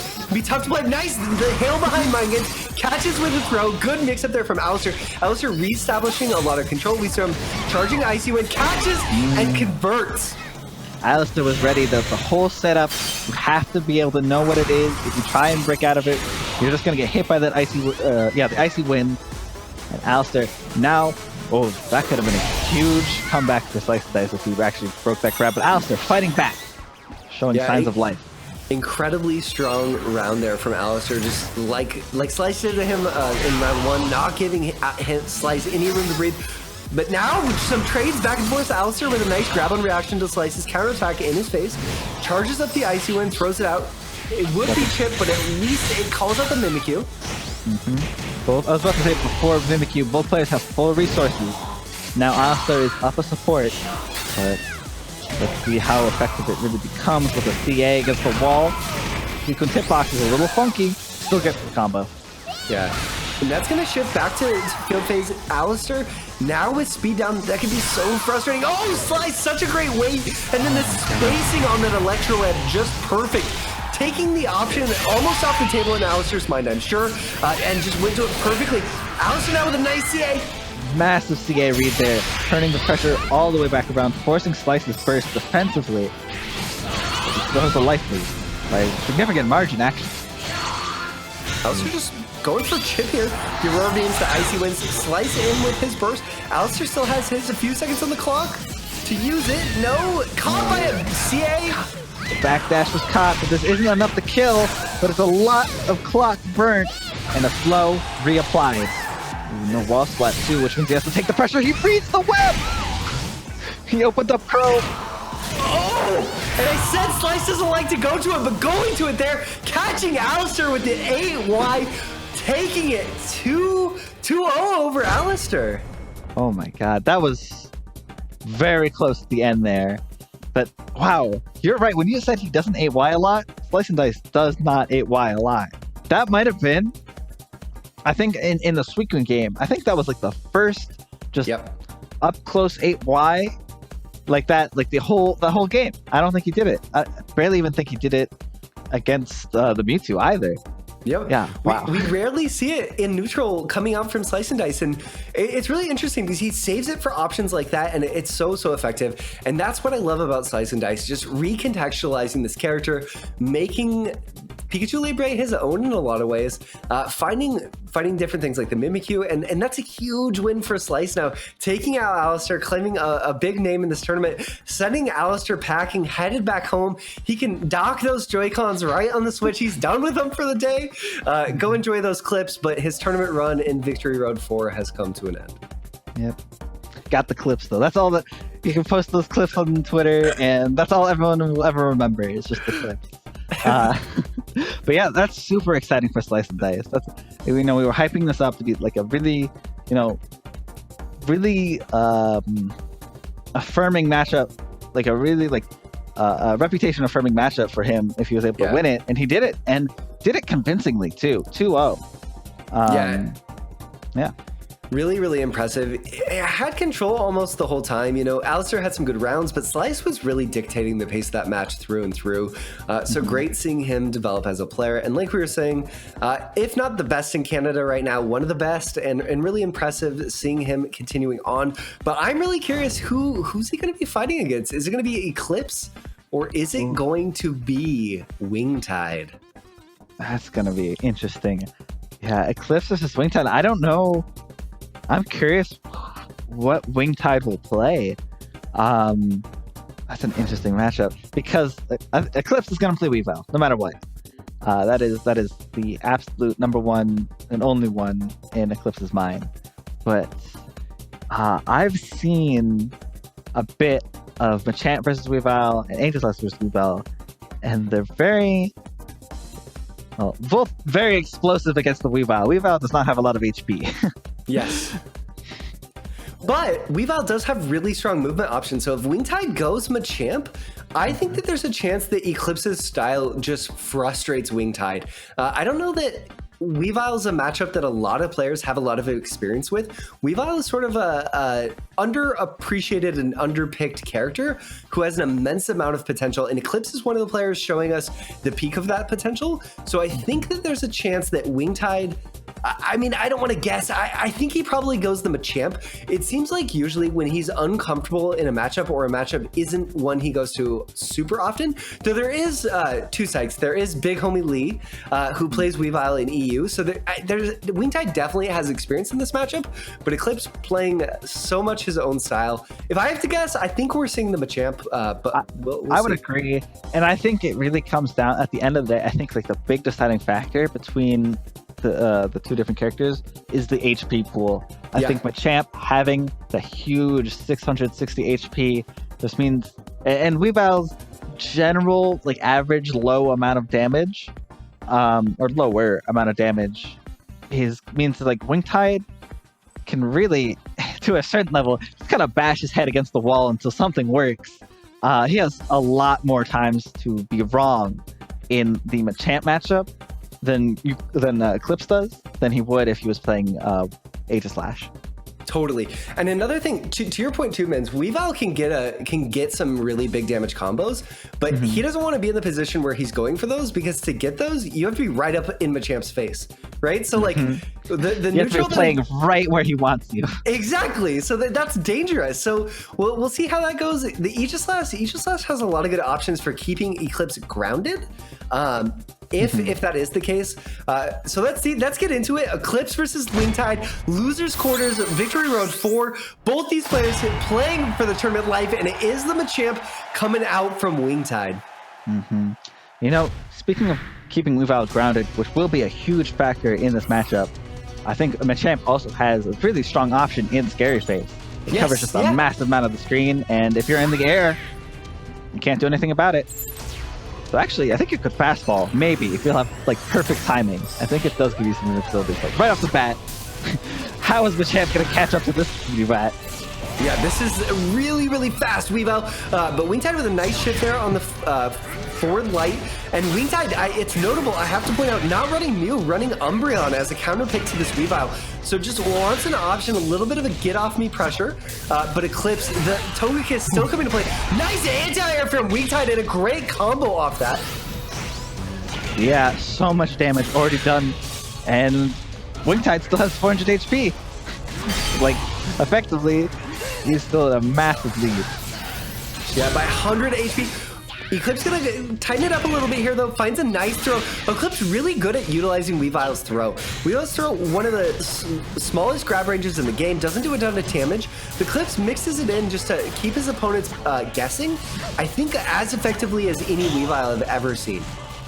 He's gonna put himself right over the ice, and it actually falls into the ice, but a little too far away to confirm off the icicle crash. And Togekiss back up, running away. Yep, 17 seconds on the clock. Eclipse not going to have Togekiss that entire time, but just look at this. There's nothing Wingtide can do. Eclipse finds a shift. That's huge. Oh, but the corner forced Wingtide 7 seconds. We could still do this, but this is going to burn a lot of the clock, and the slide is going to finish it out. I really love that Schwa option because almost undoubtedly Wingtide has to do something there, right? And if he commits to CA or something weird, you're under it, it just really covers a lot of options. And now Eclipse, getting caught, letting go of block. Wingtide in, charging up the 5XX Oki. Eclipse though, nice throw, shifting back to field phase. Yep. I think honestly this is exact. Field phase is where Eclipse wants to be. It's a way safer. The amount of damage output Wingtide has is significantly lower. Not that much, but still less. But there's the Umbreon actually going to get some value this time. Ooh, that shoulder's going to hurt. Yeah. Where'd the HP go? Gut check damage, that's huge. Eclipse gonna recover a tiny bit against Machamp, not huge, but he can stomach a jab now. Has burst though, that's what's big here. Choose to go to it. Oh, and see there, that's the jab that it matters on, right? Now into burst, Wingtide has to decide if he wants to go to burst of his own here or not. Beautiful jump out, but he uses a light and allows Eclipse potentially enough damage. Oh, walks into the burst. Is able to block. I like that crouch. Oh! Catches with a cross chop, and Wingtide takes round number 2. It was so brave from Wingtide there. Absolutely. I really like that he didn't just do a raw cross chop. He did a submission instantly canceled to make it Eclipse. I think that's what he was going to try and use to move, close the gap. Instantly cancels it. Cross chops. Yep. Only possible in burst too. All this corner pressure and the burst. Oh my god. Okay, but Eclipse blocks. And the CA does hit. I think it's better for Eclipse that his 8Y didn't hit there, because it would have been a light against burst armor. Okay. Not able to combo off the counter attack. It didn't crit. But gets himself out of the corner, calls Togekiss, has burst. This could be huge, but the armor is not gonna do it. Still alive, 3 HP in a dream. Catches. Walks up 8 X's, beats the grab. What a read. Oh, and speaking of what a read, great JX from Wingtide there to close out on the charge. That had to have been a read. It could have been a reaction. It was so fast. So fast. There's no way you react that fast. Well, maybe. Maybe Wingtide could do it. But I wouldn't be able to do it. And that's why they're there and I'm here, right? But into the second game, no changes. Though I am curious to see if Wingtide will continue using Umbreon. He does. Got some value. It wasn't the most useful thing. Wow. Start off ground start cross drop. Ooh. Ooh. The slide just kind of panicked and it worked. Yeah, getting a shift here. Here we're back to that field phase, right where Eclipse wants to be. The Icicle Crash downwards gets the shift, but leaves him in a situation that he doesn't want to be in. But coming out of top of that scramble, Eclipse, nice lead here on meter, but again, called out. Wingtide ready for these throws, and look at the damage Eclipse eats on those misreads on those throws. And that's what we were talking about earlier. It's like Wingtide can guess wrong so many times, but just needs to get that one crit 8Y into close combat, and it's all evened up. Now burst for Eclipse goes in. Wingtide dashing forward. I think expecting Eclipse to try and run away. Yeah, I wonder if that was a little bit of an input error maybe, or like just an online weird situation. Wingtide down to burst though, regardless, neutralizing Eclipses, just taking his time here. Oh, calling the Umbreon. Does he get the punish? He doesn't. He's in the air. He can punish this. Oh, he doesn't. Eclipse maybe a little too afraid of the hitboxes. Not sure where they lie. But still able to get the grab. Really brave throw on that one too. He'd eaten a lot of damage that set, or that round alone off of grab attempts, but just sticking with it, not being dissuaded. Calling the Togekiss here. Remember, he's on Whimsical, so another nice payoff having the Togekiss right off the bat. And there, we were talking about this so much earlier, the jumping heavies in field with speed up gives you so much ability to just mess around timing and be so tricky. Yeah, coming out on top there, nice shift for Eclipse. Eclipse winning a lot of field phase and it's paying off. See if he goes into burst here, cornered. Ooh, good Umbreon getting a lot of meter, but fighting out, but no crit because of the Umbreon. Oh, and a reset into the submission. This is gonna hurt in the corner. Not huge though. Wasn't a crit. Now Eclipse getting the burst back. Whoa, if he just let that submission rip, that might have been like that for Eclipse. Oh, but the 5XX. Pushing buttons on wake up. Eclipse gonna be okay here. Take some damage. Not enough though. Armor's through. Oh, and a nice grab there on the follow-up from Wingtide. Absolutely brilliant call out and read from Eclipse right there. because that could have been an attack option at the end of that string. Went for the grab. Ooh, nice little fake out. Goes all the way to the homing attack. Gets the first back with 10 seconds left on the clock. Not enough. Oh no. Wingtide.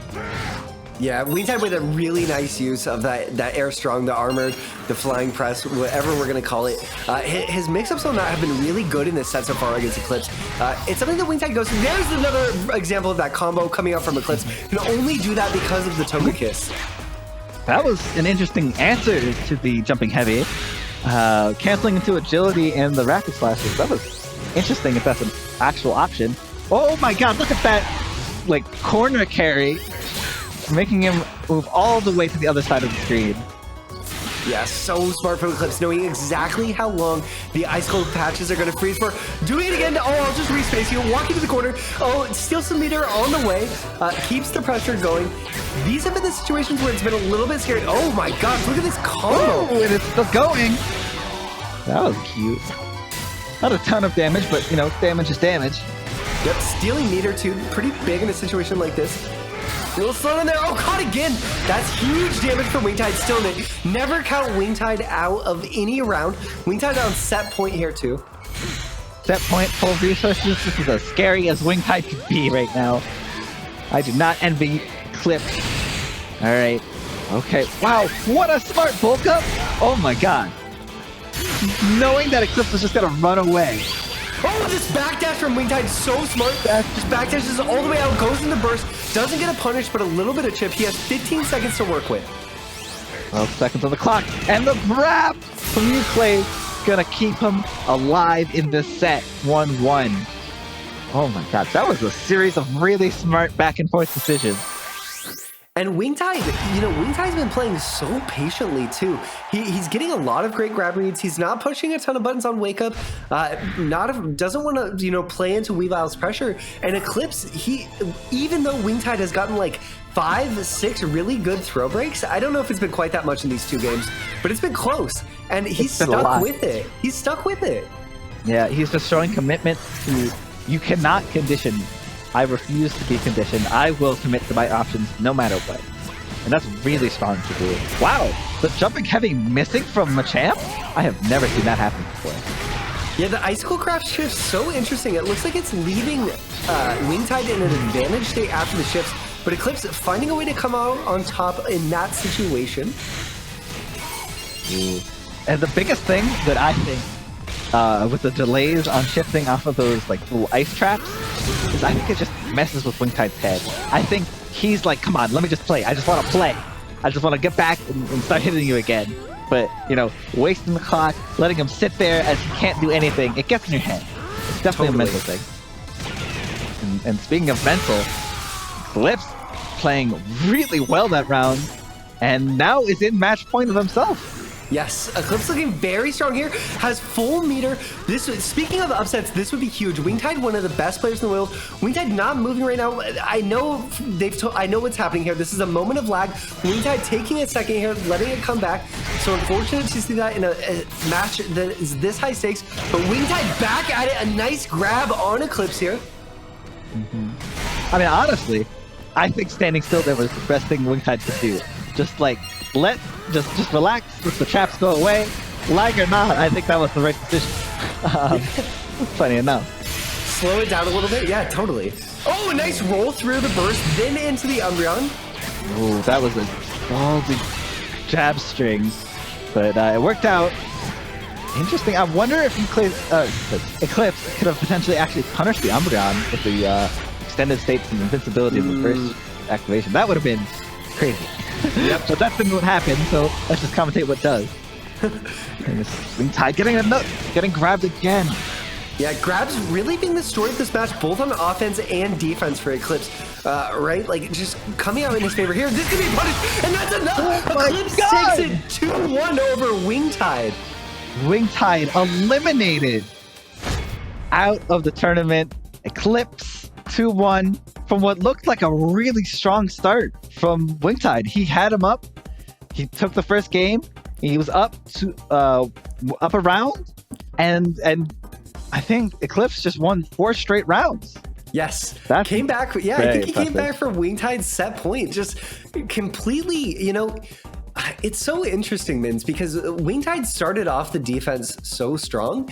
And I think Wingtide's used to, like you were saying, right? Wingtide's used to, the way he plays the game is he plays to condition people. And Eclipse's mindset there so much was like, you're not going to condition me. You can make a right read. I'm not going to change my game plan. And I think in some way that's throwing Wingtide off a little bit, right? Like if you're not going to be fearful when I put 200, 300 damage on you from a grab read, what do I do? Right? Like that it just changes the game plan just that little bit. So really, really impressive stuff from Eclipse. Beating Wingtide, beating one of the best players in the world in Pokken. Beating arguably number one. Really, really impressive. Really great adaptation and perseverance and composure. Like, I don't know, I could just go on about that. That was an absurdly good set from both players, really. Yeah. Yeah. A great showcase too of the Eclipse game plan through and through, just like the hyperactivity and also the Togekiss and the way that Togekiss played into how effective that set would be. There were just moments in that set where not only did it look like Wingtide couldn't do anything, Wingtide literally couldn't do anything for the duration of Togekiss. I know. That's why I kind of went maybe a little too excited for just like a random bulk up. But like, so the bulk up that Wingtide did, he was point blank against the Weavile in field phase. But because he knows there is no way I'm ever going to do anything to catch up to this Weavile, I'm just going to, in his face, not respect him whatsoever and get this like very cheeky bulk up for free, get away with it. And it worked. Like, I don't know, that was such a smart, like, not intuitive decision, but one that just was like, I don't know, just like, I know it didn't win and it didn't really amount to much, but to me, like that's just like showing just how smart Wingtide is. Yeah, that totally. he's able to make those kind of decisions. It was the best option in a horrible situation. Like the best thing you could do is pull a bulk up there. He does it. Really good stuff to Wingtide, tying for 5th place in Victory Road 4 with Allister, and even better stuff to Eclipse. Moving on now to face SliceNDice in losers semis here. So we see here on the bracket already, Eclipse with a win. Curious and strange, yes. But that is because we, unfortunately, this is an online tournament, and in Pokken, one of the major ways that we rebuild, stitch these tournaments back together is through in-game replays. If two players can't record their own sets, we record from their replays. And in this set, both SliceNDice weren't able to record, so we were recording from replays. And unfortunately, this first game corrupted the file. And my theory, the pet theory here, is that Pikachu Libre, not known for necessarily having the most consistently reproducible situations, some funky stuff can happen where Libre teleports through stuff. Maybe that's what caused the desync. Regardless, it doesn't matter. Eclipse, we're going into this mid-set. Eclipse is up 1-0 over SliceNDice. And notably, SliceNDice sent Eclipse to losers in top 16. With this very same matchup. 2-0, I believe. 2-1. 2-1. Oh, 2-1. Yeah, which is a pretty good... If you're Eclipse and you win that first game of the run back, you gotta be feeling good going into the second. That's a big momentum boost. Totally. Definitely a confidence builder. I'm excited for this one. Eclipse, one of the highest placing North American players in this tournament, but I can't even say that actually. That's wrong. Eclipse, SliceNDice, Shadowcat, and TEC, all North American players. Now I look like a goon because I'm saying North America's doing so well. I feel bad that I said it. I should have said Texan players. Players from the American Southeast.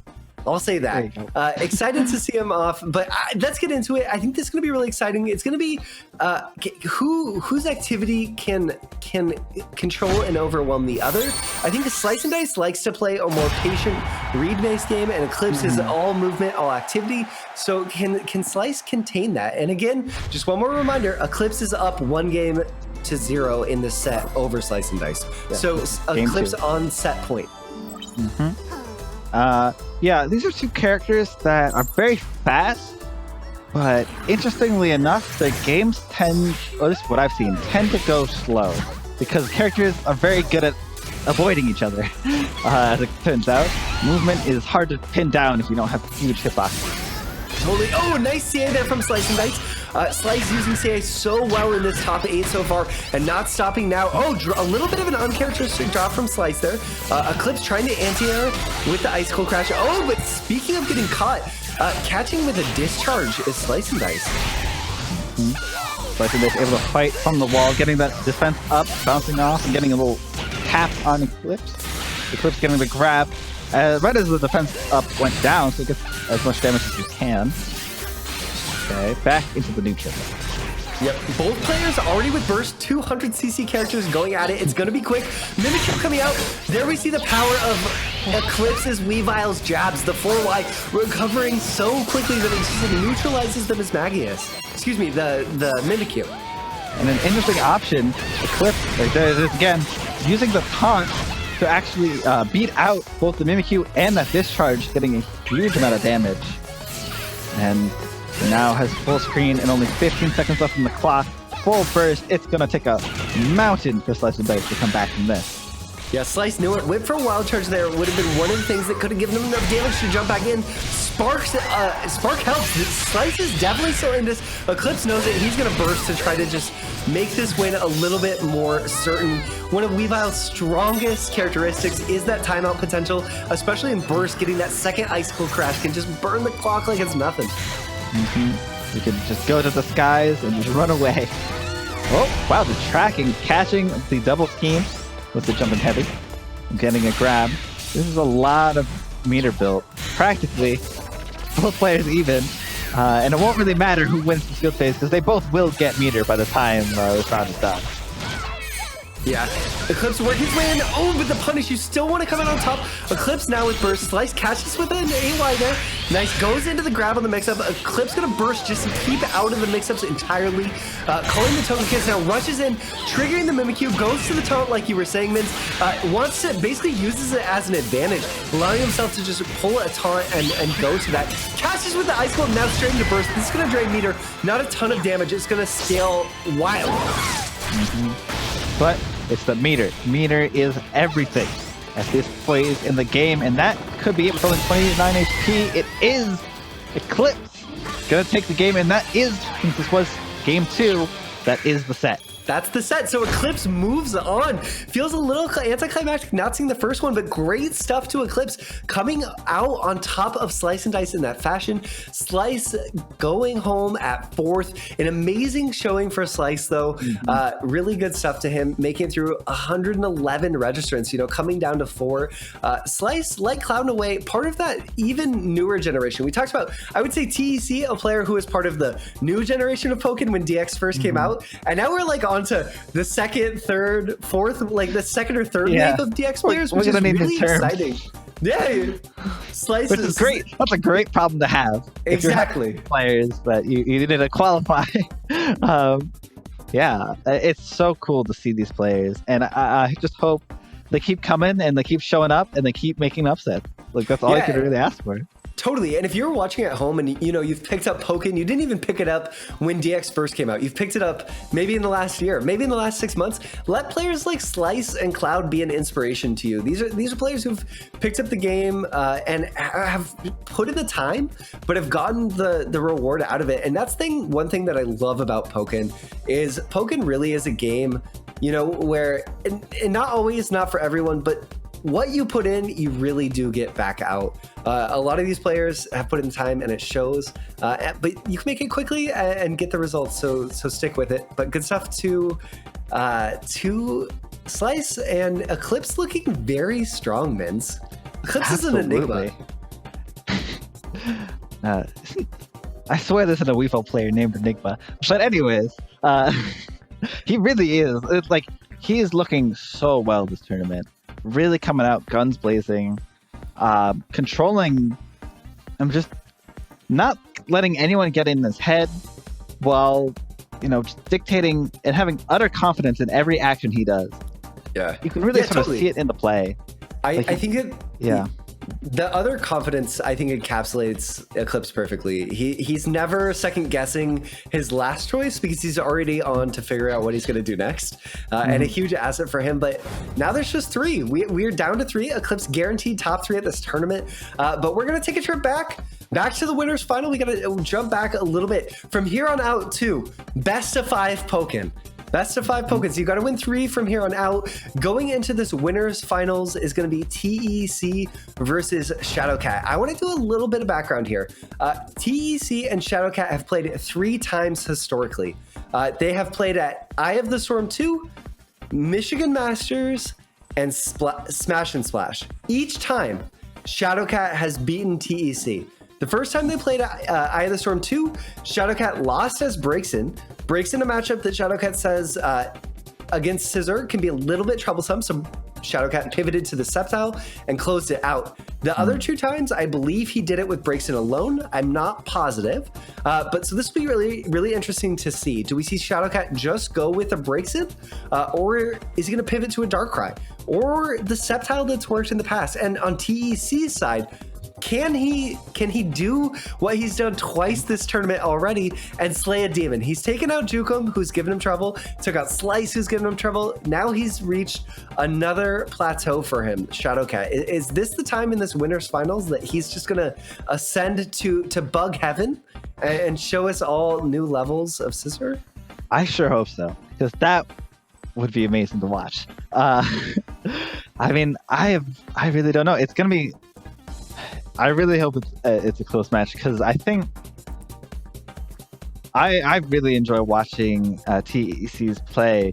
But what maybe sort of I'm scared of it. I think it kind of plays into Shadowcat's strength in a lot of ways, because it plays at the range Shadowcat loves to play at. Yeah, just that mid screen, a lot of space to move in and out, and breaks in, or really all characters that Shadowcat plays have great tools at that range, and he's just such a master at utilizing them.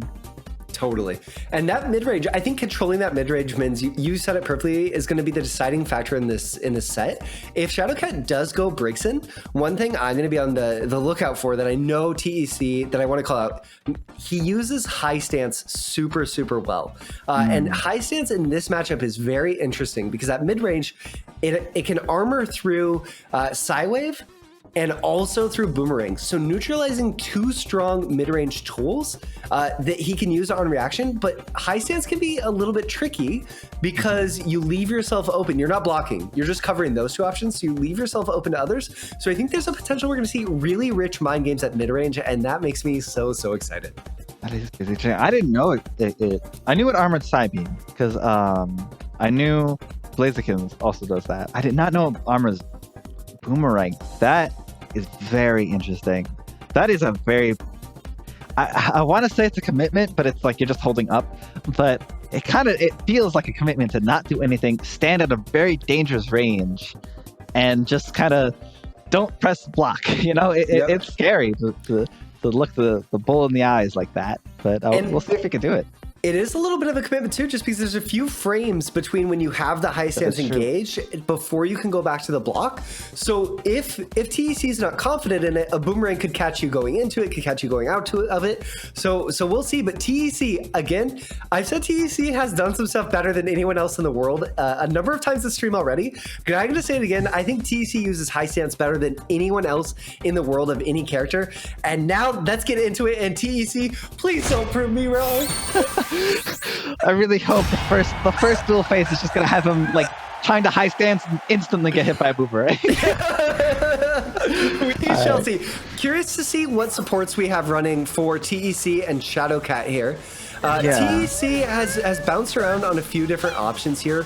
What supports he'll go to trying to play against Shadowcat.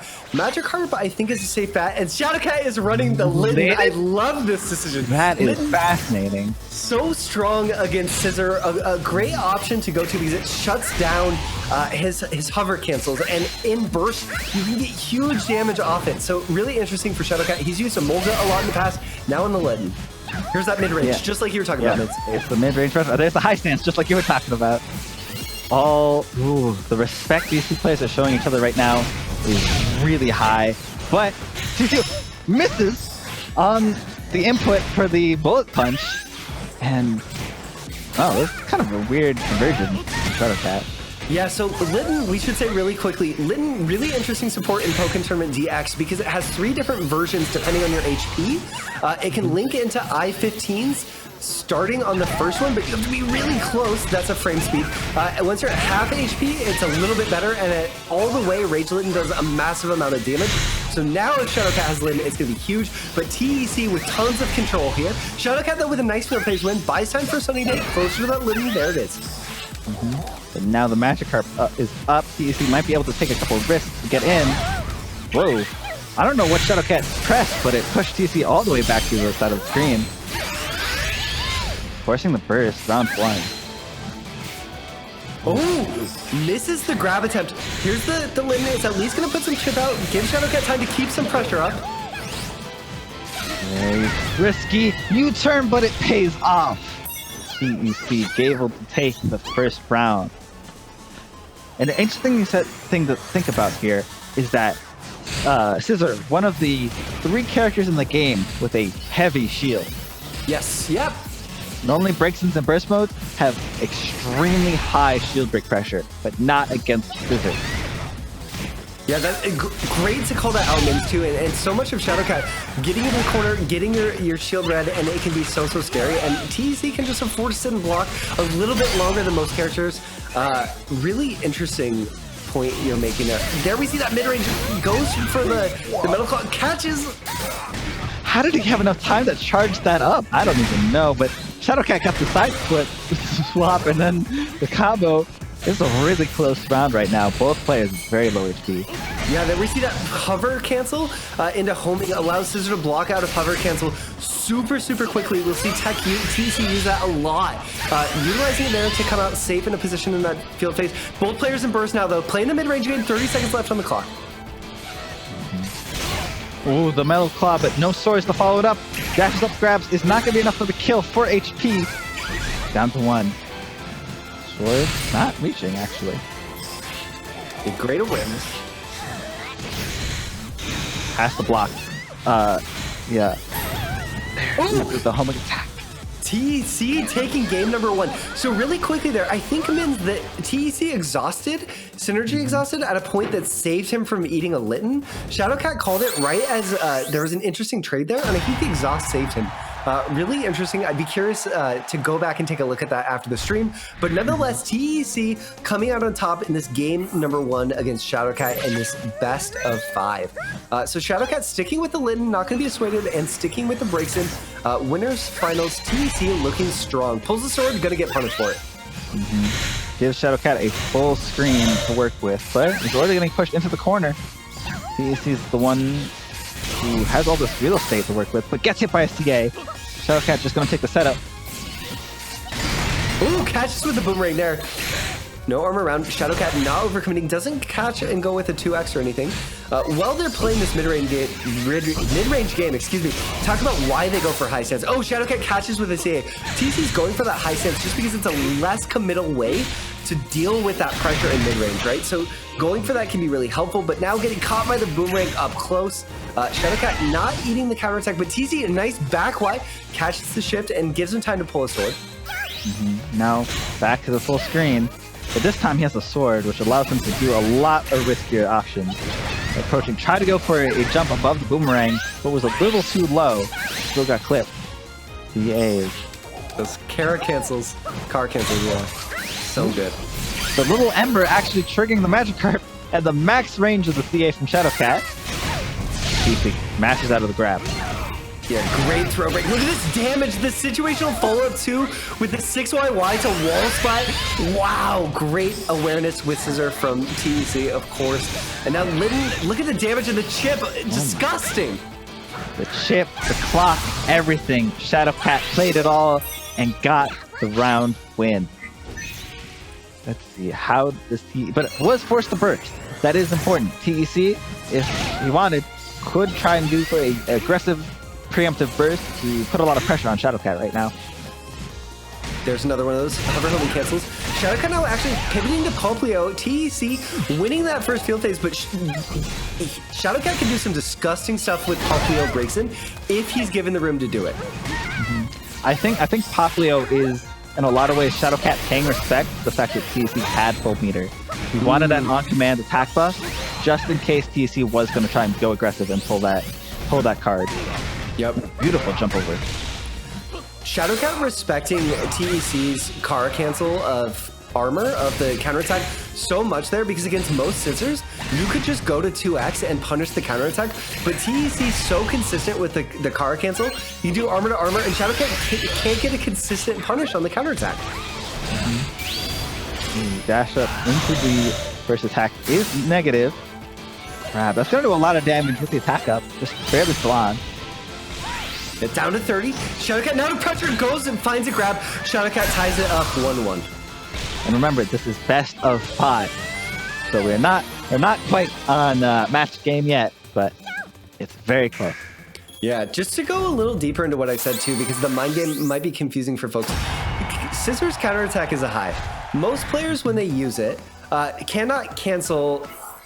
TC uses Kara cancels to go into counterattack, and then he puts the inputs in to go to cancel to low forward strong, but he cancels that into a counterattack, so it gives his scissor specifically armor much more quickly than most scissor players can manage, so it forces Shadowcat to respect that option in a way that Shadowcat wouldn't against almost any other scissor in the game, and it's already been really impactful here. But so far right now, there was an example of it right there. He did armor to armor super quickly. And Shadowcat is just forced to re-approach this matchup in a way he wouldn't have to against almost any other scissor player. But Shadowcat, not dissuaded, back on the Litten, and lots of control here already. And TC was able to fight his way all across the stage, but Shadowcat still able to get the last little bit of damage needed to the shift. Back into the corner, but side swap, this could be huge. He's trying to bait something out from the air. Big CA. Gonna give Shadowcat meter. And how much can TEC milk? Getting a little bit of HP back too from the bug bite is significant actually.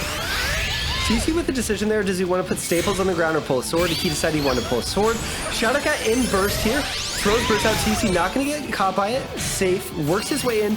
Scissor does have the fastest speed homing in the game. Homing attack coming out the same frame as say Aegislash, Machamp, Mewtwo, Shadow Mewtwo, those characters. Weavile actually one of those as well, but TC making good use of it. There we see the car cancels again. Here's why Litten is here. Trade though, the sword follow-up from the Iron Claw just barely coming out of time, but not enough to save TEC. Shadowcat up around. Yeah, that was a really strong round for Shadowcat. Shadowcat had complete control from the first field phase and really never was TEC able to wrest control of it back. Nice homing cancel. Good grab from Shadowcat. Nice grab on reaction. Shadowcat's reactions, maybe even better than combos, which is scary to say. Yeah, that's horrifying to say, honestly. But here's the Poplio gun, and also an interesting thing to note, gets rid of the speed debuff because you have double buff. So maybe that's another option. Yeah, wow. So think about that. Interesting. That makes a lot of sense with the Poplio. Gets the counterattack shift. It does crumple, gives Shadowcat time to Sunny Day again. Ooh. TEC playing fire a little bit, dashing back and forward, able to get the grab. Could have maybe even gotten more. But now has the corner pressure. For Shadowcat, that sidewise so strong from breaks and able to side swap, but the staples, one of the best field moves in the game. Ooh, a really high flame charge. Catching. Wow. Shadowcat calling the Poplio. I think you're definitely right, Mins. Wants it to be able to fight against burst really effectively. Brave AY there. Not paying for it. Cancels to burst here, just makes that safe. Has to block because it is. Ooh. The string just a little too fast. I don't know enough about Scissor to know if he can Kara cancel CA into CA fast enough in between those strings. But I think that's what TEC was trying to go for. Yeah. That was a really interesting trade there. I think that you're probably right that it's possible, and it probably just well, you didn't make that claim. I'm going to make a claim that it's probably possible, and that's what TEC was going for. But regardless, Shadowcat up 2-1 here against TEC on set point. So off to a good start here with the boomerang as well. Oh, but TEC ready for the throw. This is going to be big throw damage. TC, some of his best offense that he's started has come off of throw breaks. I just find when you're able to instantly win the duel phase off of their ship, it's such a huge momentum change. It really just, they think they got the game going, and then it just grinds to a halt, and you're able to play your game. It's a really big mental thing. Totally. Yeah, back into the projectile wars right now. Oh, there's that nice homing cancel block coming up from TC. Oh, the cancel on this, the 5x2, but, or excuse me, the 4x, but Shadowcat ready for it, has TEC cornered now. Nice jump dive kick to punish the CA. Oh, God, that had layers, because TEC was still thinking about the last round, where he tried to dash through the string. This time he tried to charge to it. Shadowcat didn't go for the full string and punish the charge. Oh my God, the players right now are playing on levels, beyond levels. Yeah, it's so hard to put into words all of the mind games playing out. Shadowcat catching with a nice light screen and gonna shift. And these players, like we said too, have a lot of experience playing against each other. So there's levels of this set, there's levels of the friendly sets that they play, there's levels of the last tournament set that they play that I know that they remember. TC though with a nice grab here. Shadowcat on set point in this winners finals. A win here advances to grands. Both these players want to go in there on the winner's side. Shadowcat, a nice side kick. If he can find that offensive option consistently, that's going to be huge for him. The TC able to fight back, finally finding something to just stop the Shadowcat barrage. Barely. Oh, no, catching him, but the backswing blow. Shadowcat able to get this perfect field positioning too off the shift. Okay, TC finds room to call Magic Carp. Oh, dashes in and basically trades a Clank for a speed debuff on Shadowcat. Shadowcat's pressure is so good. It's so safe in the corner, so scary. Smart dive kick there. What did I say? If he can find that dive kick consistently, it's going to be spell disaster for TEC. And that's what it does here. Shadowcat, your Pokemon Players Cup champion, now advancing on to Victory Road 4 on winner's side in grand finals, looking so strong. And to this point in tournament wins, Shadowcat has done this only playing Braixen. He has not played any other character. Won the Players Cup playing all Darkrai, now trying to make a statement in Victory Road 4 saying, oh, you thought that like I'd pivoted into Darkrai, I'm in a new phase of Shadowcat. No, I contain multitudes. I'm just gonna win Victory Road 4, I'll just play Braixen. It's just, I woke up today, I feel like the Braixen. I can win with Darkrai, I can win with Braixen. I guess now, if he does win this, he'd have to win another one with Sceptile, and then he's truly shown he can just do it all. But yeah, that was really strong, really strong showing from Shadowcat. That whole set. TEC got one game. That was it. It was not allowed to play really the rest of the game. Yep. It was wild. He got that first game and Shadowcat reverse 3-0'd him. So a huge statement, like you're saying. TE sent down to losers finals to play against Eclipse. So this really interesting losers finals, potentially just because these are two underappreciated, underrepresented characters. I think they're two characters that everyone thinks of as being tremendously strong. Of course, we've seen these characters from both these players. They're not picking anyone else. These are two of the premier character specialists for two characters that people say are good, but we don't get to see a lot in tournament. Now in top 3 in the losers final of Victory Road 4, both sort of fighting to prove themselves and their characters in a lot of ways. Both of them, like you said, Mins, looking for a breakout win. Both of them want that shot against Shadowcat. I'm really excited for this one. Yeah, it's really interesting. It's kind of funny. It's like these two Dark Horse characters being played by two Dark Horse players right now. Yes. You know, like these really strong, high potential players and characters, and I'm really excited to see how this matchup plays out. It should be really interesting. I don't know. I have maybe never seen this matchup. I'm trying to think. I really don't remember the last time I would have seen it. Yeah, I've watched a ton of Scissor VODs. I've spent months of my life studying Scissor VODs just because he's a character I love. And I've watched every VOD of Rah-Rah on the internet, and I can't think of a single Rah-Rah VOD against a Weavile. I can't think of a time that I've seen TEC play against Weavile. So to your point here, Vince, this could be the first time that we're seeing this at this level ever, and at least in recent memory, at the very least in recent memory. a few quick notes. One thing that I think on paper looks really strong in this matchup potentially is Bullet Punch, because Weavile's going to the air a lot. But one thing that Bullet Punch struggles at in reality is anti-airing. It's not good at anti-airing. So it'll be really interesting to see how that plays out. And Eclipse also uses Taunt so well. And Taunt is going to shut down Bullet Punch really effectively at mid-range. So TEC, versus Slice and Shadowcat, we saw him play this sort of mid-range style where he was waiting to whiff punish. And I think that's going to prove to be a little bit more difficult to play against Eclipse. It's very difficult to whiff punish a taunt.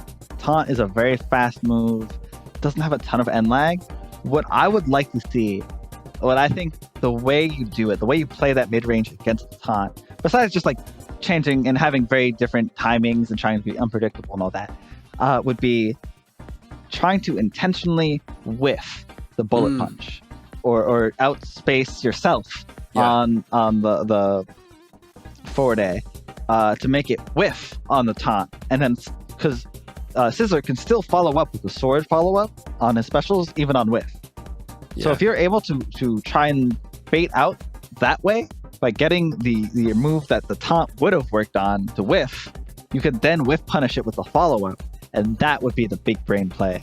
I want to see if TEC does that, because I feel like a player at his caliber could definitely do it. Totally. Interesting. Yeah. Maybe Eclipse then walks back into those ranges, because that would be like a different counterplay to that. Yeah, definitely. One thing that's really interesting too is the different ranges of Bullet Punch all have different speeds. So the closest one is like frame 11, then the one after that is frame 19, and then the one after that, the really far one, is frame 27, so really slow. But they all recover at the same amount. So I'm really curious if we do end up seeing that mind game, how TEC is able to capitalize on it, like you were saying. And Eclipse is running Togekiss. Eclipse is going to be in TEC's face if Eclipse wants to be in TEC's face. So let's see what he can do. Eclipse maybe going to have to box here a little bit more than he clearly likes doing a Scissor. Is he going to run the Magikarp? Is it? Maybe. I feel like I mean, the speed down, and maybe if with Magikarp up, you could walk into an Icicle Crash, take 20 damage, get the speed down, slap that annoying fly out of the air, put him in a hard knockdown, and maybe you can close the gap. That could be a big sort of counterplay there. Yeah, that's a good trade potentially. And I think there's even an argument, Magikarp paired with Pachirisu. I think there's probably an argument for using Pachirisu against Weavile round 1.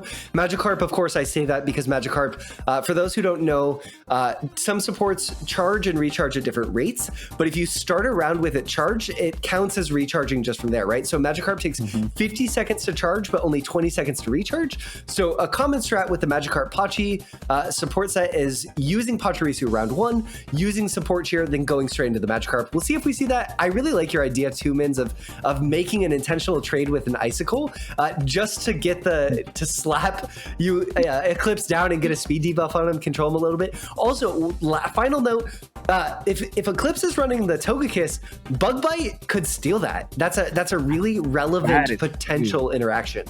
So Bug Bite becomes relevant here. We might see that more often on Okis. Yep. Just, I wonder, because we've seen TC bring it out already in the tournament. The raw Bug Bite on Oki. It'd be interesting to see if he's willing to show that card early, or maybe try and wait until later.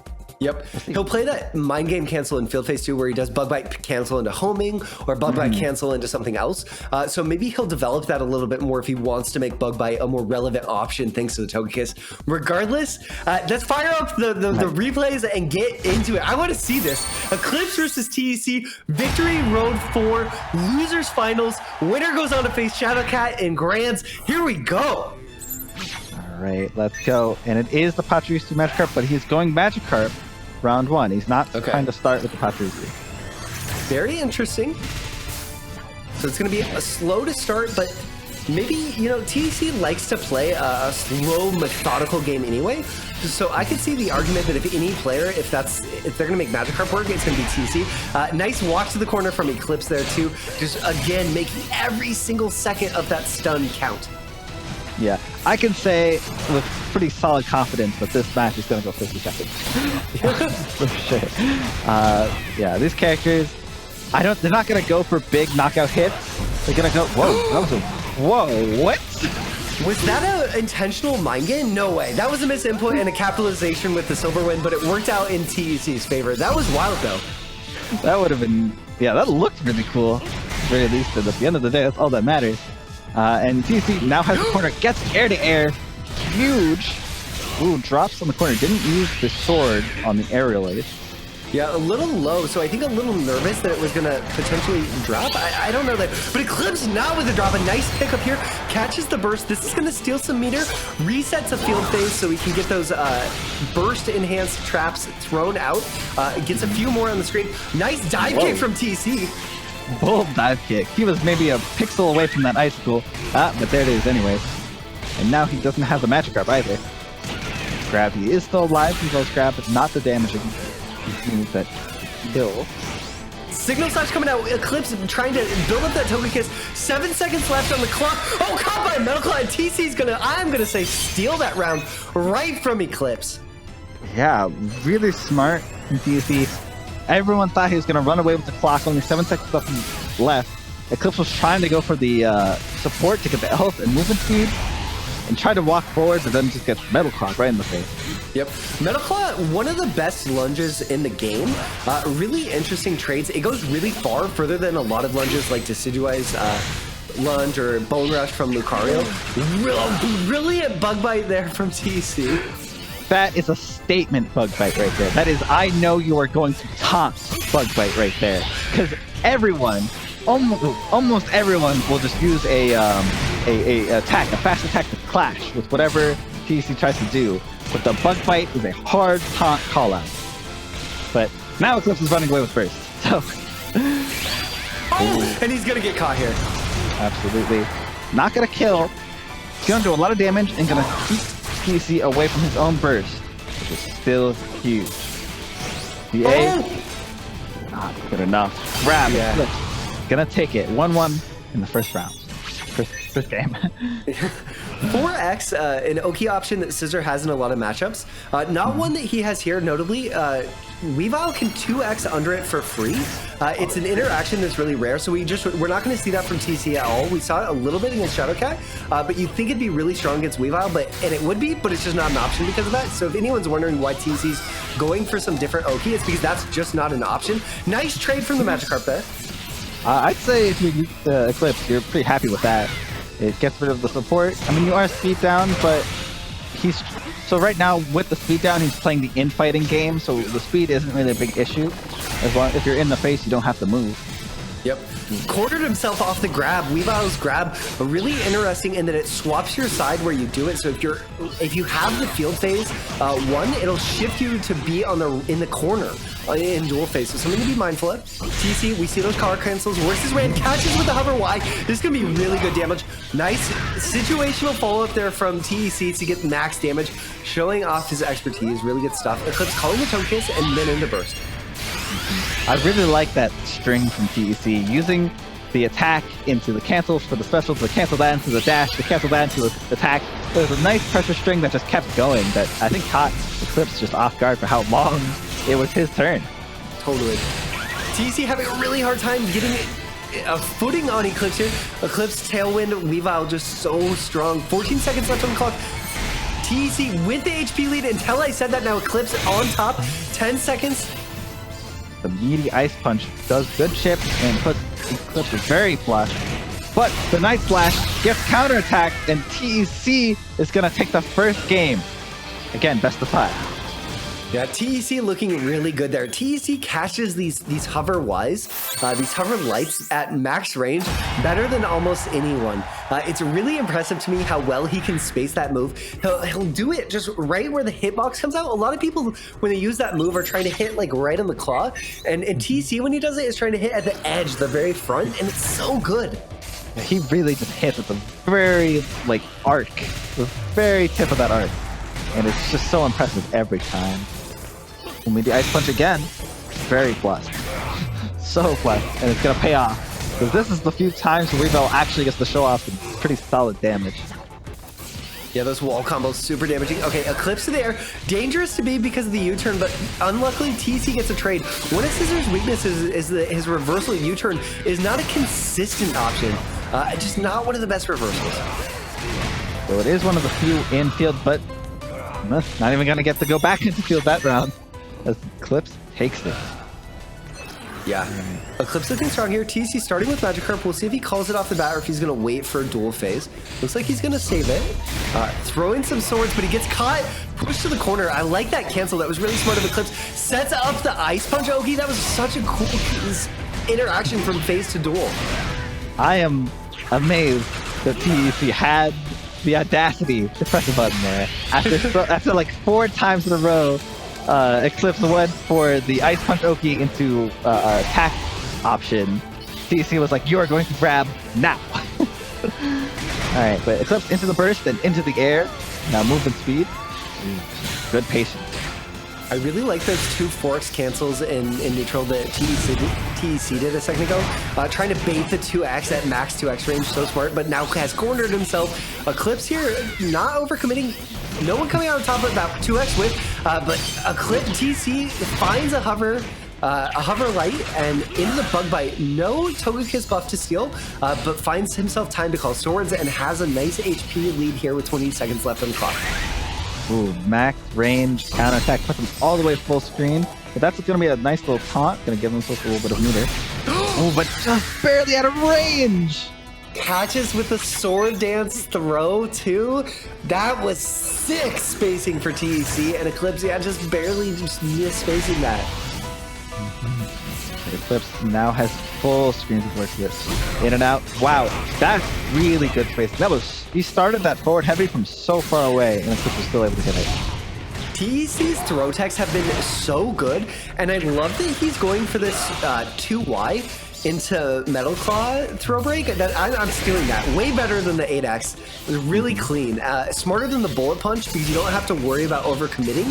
Bullet Punch up close, unsafe. It's -16. Catches with the Silver Wind, carries into the corner. TC making so many smart decisions here. Oh, goes for the Oki instead of drawing some swords, which does remove a lot of options from TC's playbook right now. Ooh, beautiful sword draw there right now. Absorbing the attack and getting the buff.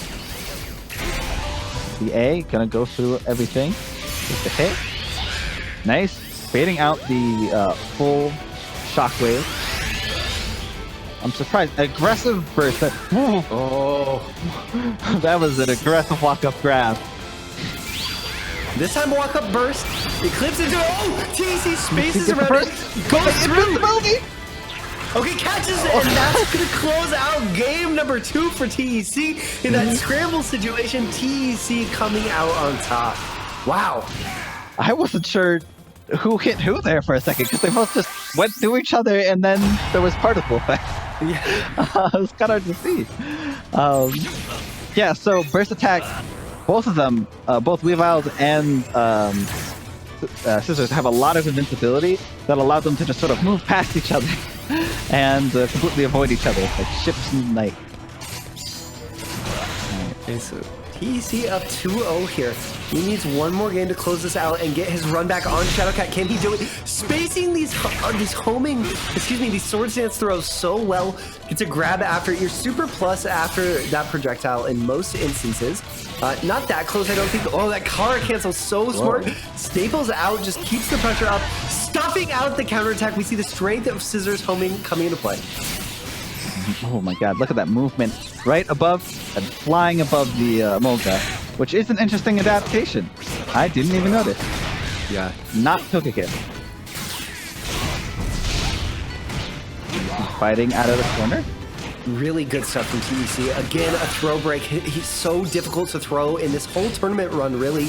And paying off in spades that he has been able to play defense so well and so powerfully. Eclipse finding an opening, though, has burst. Can go to it when he wants. These taunts, we asked how they were going to come into play, and the answer is TEC is just not going to fight into them. And because of that, they're not going to come into play as much. TEC goes straight to the burst. It's safe. Interesting trade there. Yeah, he knew he had the Magikarp, so he was willing to just press any advantage he had, knowing he's completely safe. well, maybe not completely safe. Maybe a Revolve burst attack wins there, but just didn't expect him to do it, and he didn't do it. Worked out. Ooh, turn misses, but not enough time to get anything done. Yeah, totally. TEC, I think, doing such a good job of frustrating Eclipse here. We talked about how Eclipse was frustrating Wingtide earlier. TEC's movement has just been proven. Oh my gosh, Mins, that was brilliant. Using the movement of CA to go in and trigger the trap to get it off, and it gave a little bit of hit stop that mixed up the situation. Oh my gosh, TEC, you monster. It's those tiny little things that'll get you real high, and I love it every time. The movement from Eclipse is really clean too. With the grab, simple and clean, TEC takes the field phase in his potential match point. What? Oh, catches! This could be a lot of damage. It won't be enough, but it's going to be definitely a chunk. Gives TEC time to pull a sword. Nice, perfect work. Eclipse trying to mix things up, going for options he hadn't really done before. Yeah, with the fake out. 6Y in. Oh, catches him pushing a button. That's an outclaw. That's almost certainly going to be enough. TEC takes it 3-0 over Eclipse, moving on to grand finals. Congratulations to TEC going up, guaranteeing himself at least second place, and great stuff from Eclipse. Absolutely great games. The 3-0, yeah, it looks bad, but man, he was playing hard. He was playing his heart out in so many matches. Taken down, oh god, he took down Wingtide. He took down like, oh man, wait, can we see the bracket real quick? Because I just want to see. Yeah, he took down Wingtide, taking out Combo, take out SliceNDice. Just what a strong losers bracket run. But at the end, all that matters is the 3-0 on the scoreboard. And TEC goes back up to get his run back against Shadowcat. Yeah, I can say also a few of the other people Eclipse took out in this tournament. Eclipse took out Preroll. He sent Allister to losers. Then he sent Cloud down to losers on the way. That's just the trip out of pools. Then he found himself in winners top 16 where he lost to Slice. Then he sent Combo home and then Wingtide. So that's a pretty impressive run. Beating Allister, beating Wingtide, beating Combo. I think I didn't mention it. He also beat Flegger. So beating some very strong players in this run up to losers finals, placing third. I think to date, this is Eclipse's best placing of all of his career, and really amazing stuff to him getting third in Victory Road 4. One of the biggest tournaments of the fall, and by registrants, one of the biggest tournaments of the year. Absolutely. Massive tournament, huge. Just in an insane amount of just talent in this tournament. Yeah. Getting to top 8, let alone third place, that is a incredible feat in and of itself. Absolutely, he should not be disappointed in his run, and I'm so happy we were able to watch his games because Weavile is such a fun character to watch, and Eclipse is such a fun player. Yeah, totally. The dynamic energy of Eclipse is unmatched by just about I think unmatched pretty much in Pokken. Eclipse, the way he moves is just so fast. Like players who get close, it's like old school Jukum, maybe Mizumushi for your old school Japan heads.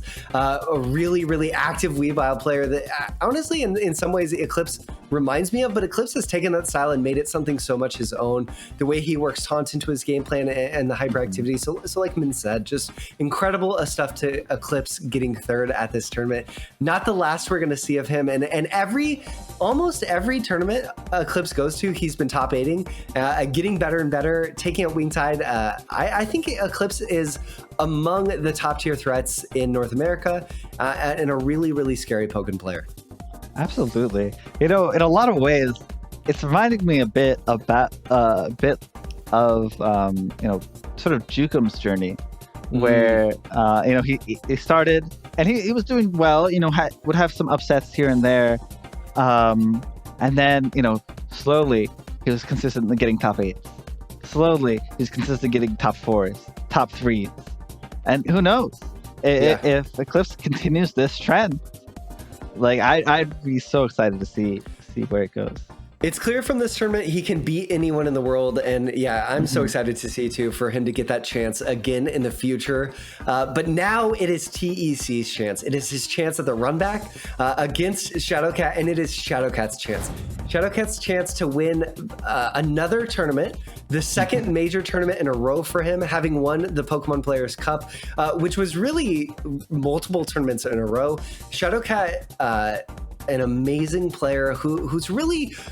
Shadowcat's so hard to encapsulate. We talked about TEC really representing the DX era. He played Pokken a little bit before that, but in talking to him, he's told me that for whatever reason, the game didn't really stick for him. He came in with DX, and something about the play loop of going in, playing Scissor, seeing what worked, and then winning, doing better in ranked, doing better, just made him addicted to the game, and he wanted to see how far he could push himself. And I would say he's pushed himself pretty far. Shadowcat on the other side, a player who's played since the very earliest, the dawn of Pokken time. He has been here since the beginning. First in the caves of net play, playing in 2016 against some of the best players in the world. At the time when Suicune Master was running the scene, Suicune Master even would say, I might be the best offline, but Shadowcat might be the best. And then later on, Shadowcat able to start coming out to more tournaments, winning some amazing, doing really well in those tournaments. Slowly has risen. Won his first tournament this year, highest placing player at Worlds, then won the Pokemon Players Cup, did that all with Darkrai. Now he finds himself here in Grand Finals, back in the net play world. I was about to say. Yeah, the original environment. Isn't it poetic that Shadowcat, the net play god, finally in the net gets to play in the net play era and is dominating all the same? Yeah, he's really an incredibly consistent player. And only gets better. Literally has only ever gotten better, which is probably the scariest thing about him. Yep. And that's that mindset of Shadowcat that makes him so threatening. That's so true. And I think both these players have it, is they don't see winning as being good enough. They see when they win, they go back and they find holes in their play where they could have been even stronger and patch them. And that's what makes players like Shadowcat and TEC so threatening, is they're not content with a W. And I know that. I know that from playing to Shadowcat, talking to Shadowcat a ton. He's always looking for those marginal small things he can do to get better. TEC the same way. Let's see if TEC can pull a reset out of it. He looked really strong coming out of the gate. He's found some game wins here and there in this long history that they'll now have. This is officially set number 5 in tournament play for them. I'm excited to see it. Yeah, it definitely, I think TEC showed that this is not an impossible matchup. He can do it. He took that one game off in their first set, and he's looking really hot coming off of that last set with Eclipse. So I want to see him do it. I would love to be able to see him put up a good fight in this rematch. And with that, I think we should just jump right into it. So here we go. Shadowcat TEC Victory Road for Grand Finals. Breaks in Scissor. Here we go. Okay, so TEC, is there an adaptation that you make, or do you stick with the Magikarp? Do you trust it? We saw him use it in Winners Finals, and it worked well. I thought it was pretty effective. I don't think that the Magikarp is what was the hole, but we'll see if he makes the shift. No one would blame him, I don't think, for swapping supports, but no, he sticks with the Magikarp, tried and true, gonna try to make it work. Yeah, not going for Pachirisu, which isn't a horrible idea. Shadowcat gets the first dual phase. Pachirisu kind of lulls you into a false sense of security against Breaksin because it does not destroy Boomerang. I've seen many of players, put up Pachi, expect that they could just walk in and then just get Boomeranged in the face. Totally. So, I like the decision to go Magikarp, and Shadowcat's still in the Litten, and Shadowcat off to an amazing start here. Ooh, great, perfect block from TEC. Hover, homing, cancel into a perfect block. Yes, that is the spicy high-level TEC tech that I'm looking for. Then Shadowcat baiting out the meanie actually missed and gets the grab because he wasn't block stun. Ooh, Staples barely catching, keeping TEC's round life alive. Good turn. Beautiful That was bait. a hard read from TEC. He thought Shadowcat was going to ride that room all the way in with the flame charge. Shadowcat said, no, I'm not going to commit. TEC puts himself out to dry with the U-turn. Oh, it would have been like the craziest call out if he went for the U-turn sword follow-up there and it worked. But TEC getting the failed save. Popville. Something to note about Popville, as someone who's used it and played against TEC a lot, as Shadow Mewtwo, you do not want to get bug bit when you have Popville active. You're giving TEC a lot with that. You know, double jump, not insane, but does give a lot of aerial mobility to a character that already has pretty decent aerial moves. Yeah, beautiful bait. And attack up really good for Scissor. It gives hit stun to JA, which makes it a viable threat. Oh, nice perfect block coming out from TC again. Winning some field phases off of perfect block, that marginal benefit. Gonna come into play potentially. Now we're gonna play the mid-range game again. Shadowcat caught by a sword stance throw, and this is gonna be massive damage. And there's that bug bite steal. Absolutely. Attack up, double jump. Well, the attack up's not gonna matter, but double jump's good. The tracking not there. But he's still alive. Grabs, still has burst. Shadowcat has to be a little bit careful. He was blocking. TC? Oh! TC went for a 5x and it's called out by Shadowcat, who punishes it on reaction with a side wave. That was one of the sickest whiff punishes we've seen all day, and we've seen some sick whiff punishes. That wasn't just a side wave. That was a walk back side wave. He calmly walked back away from Scissor, knowing that if I can just get out of this specific zone, I can whiff punish whatever he's gonna do. And it worked. Beautiful stuff. TC making some really brave reads that are so smart, and Shadowcat, just the player that he is, that one single step ahead. Shadowcat so strong. The spacing there, spacing perfectly around Bullet Punch. We could talk about all the things that make Shadowcat so impressive as a player, but his spacing against zoners is just incredible. Missing the meaty is TEC, uncharacteristic of him. Tries to get around the counterattack, but Brixton saying, no, I can hit you behind me. Brixton's counterattack having just a little bit better tracking than it appears Scissors has in the set. I like that staggered block up that Shadowcat was doing. Really trying to mix up the timing and kind of feint that he's pressing a button. Get TEC to do something. I think it's really throwing off TEC. It's making him scared to do stuff. And I think that's going to be it. So Blinn confirm? Yep. Good stuff from Shadowcat. I think that Shadowcat has decided that he is not going to play the mid-range game that TEC wants him to play. He's not going to go to the boomerang, Psybeam mix-ups in mid-range, and he's playing a totally different neutral in mid-range, and it's throwing TEC off, who's still going for the high stance, and then, oh, nice whip punish from TEC on the counterattack. It's throwing TEC off, and he has to make the adaptation to this new neutral that Shadowcat is pulling out here. But here's the dangerous thing, is once he's trying to get used to the new neutral, Shadowcat will just pull out the boomerang again, and it's back to square one. Yep. But TC able to fight. Yep, nice Metal Claw, gets the just frame. He's trying to do a little air movement. Almost the counterattack stuff in TC, but just a little too slow. Oh, nice staples. Doesn't connect, but Shadowcat going for a grab there. Gonna get punished for it. He was forced to burst. Ooh, very clean spacing. Wow! The dash up light screen able to actually stuff out TEC. Perfect block. No, Shadowcat missed a perfect block on block, but you don't see that much. Pretty big deal, actually. But does allow TEC to have some potential pressure. Oh, the trade. Boomerang. TEC threw the hits of Boomerang, but the staples actually too many hits. Couldn't Armor's give him the through. grab. Oh, the bait with the bug bite! Goes for the bug bite, feints it, and goes straight into a homing, a hover light, and punishes to close. Great wake-up mind game there from TEC. Shadowcat reacted to the grab and went for the back light, or back heavy, I think, right? Yep. To go for the backswing blow that sort of gives her a bit of iframe. TC with the chase down. Beautiful read. Oh, but there's a bug bite bite. again. Yeah, TC gonna do a good job conditioning here, throwing some bug bites out back to back. Nice counterattack, avoiding the JY. Oh, Shadowcat dashing. Shadowcat dashes again against zoners better than anyone at that mid range, knowing when he can get in and throw a grab. And TC committed to this the 2 Bug Bite, the middle one, and Shadowcat getting a nice punish. Here's a Boomerang, pulling TEC closer.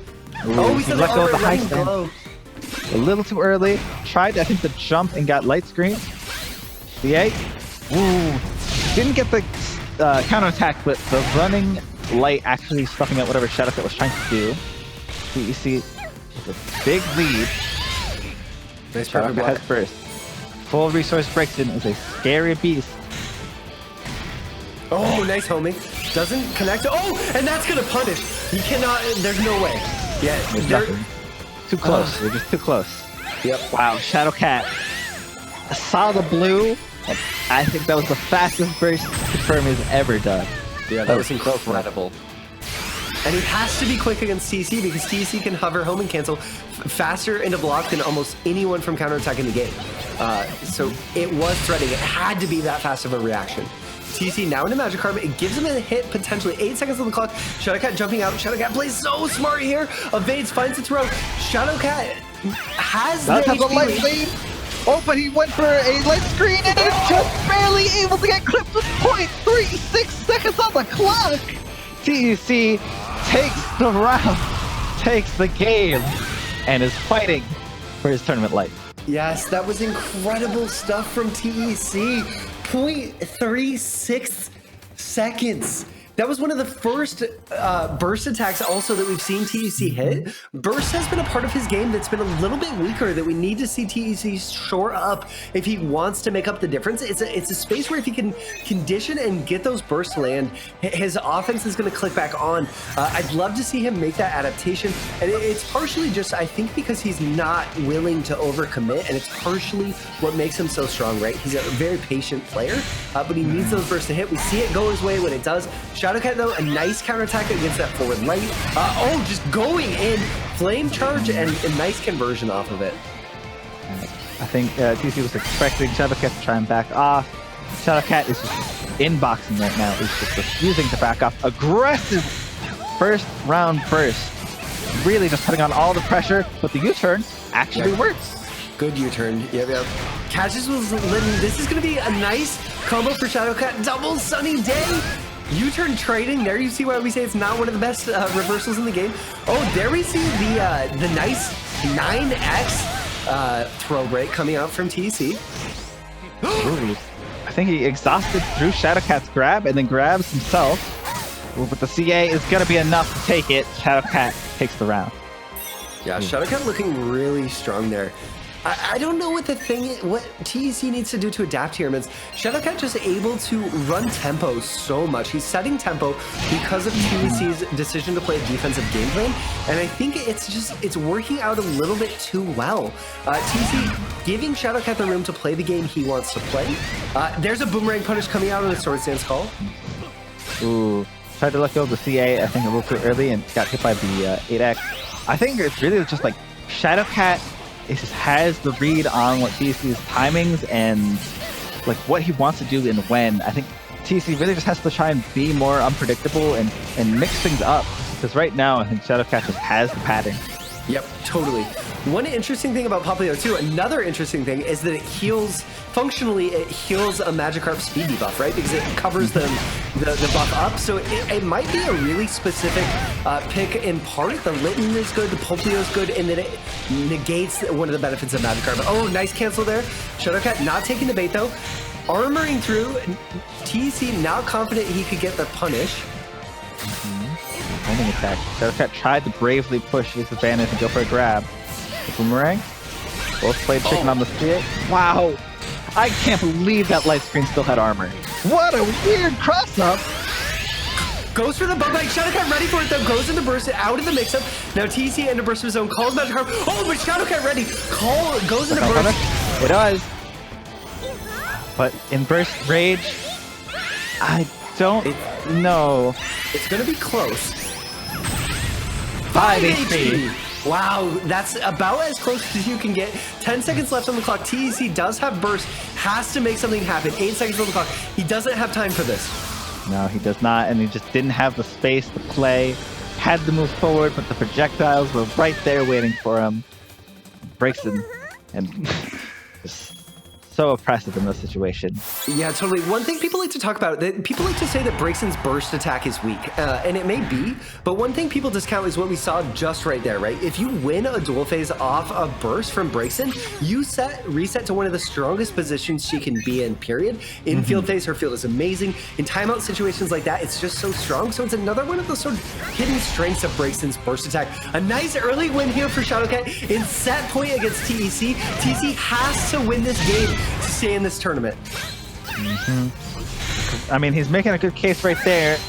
Great CA chain to beat out what Shadowcat was trying to do. Held the CA perfectly, just the right amount of time to beat out the jumping heavy. Alright, TEC with a bit of a rally.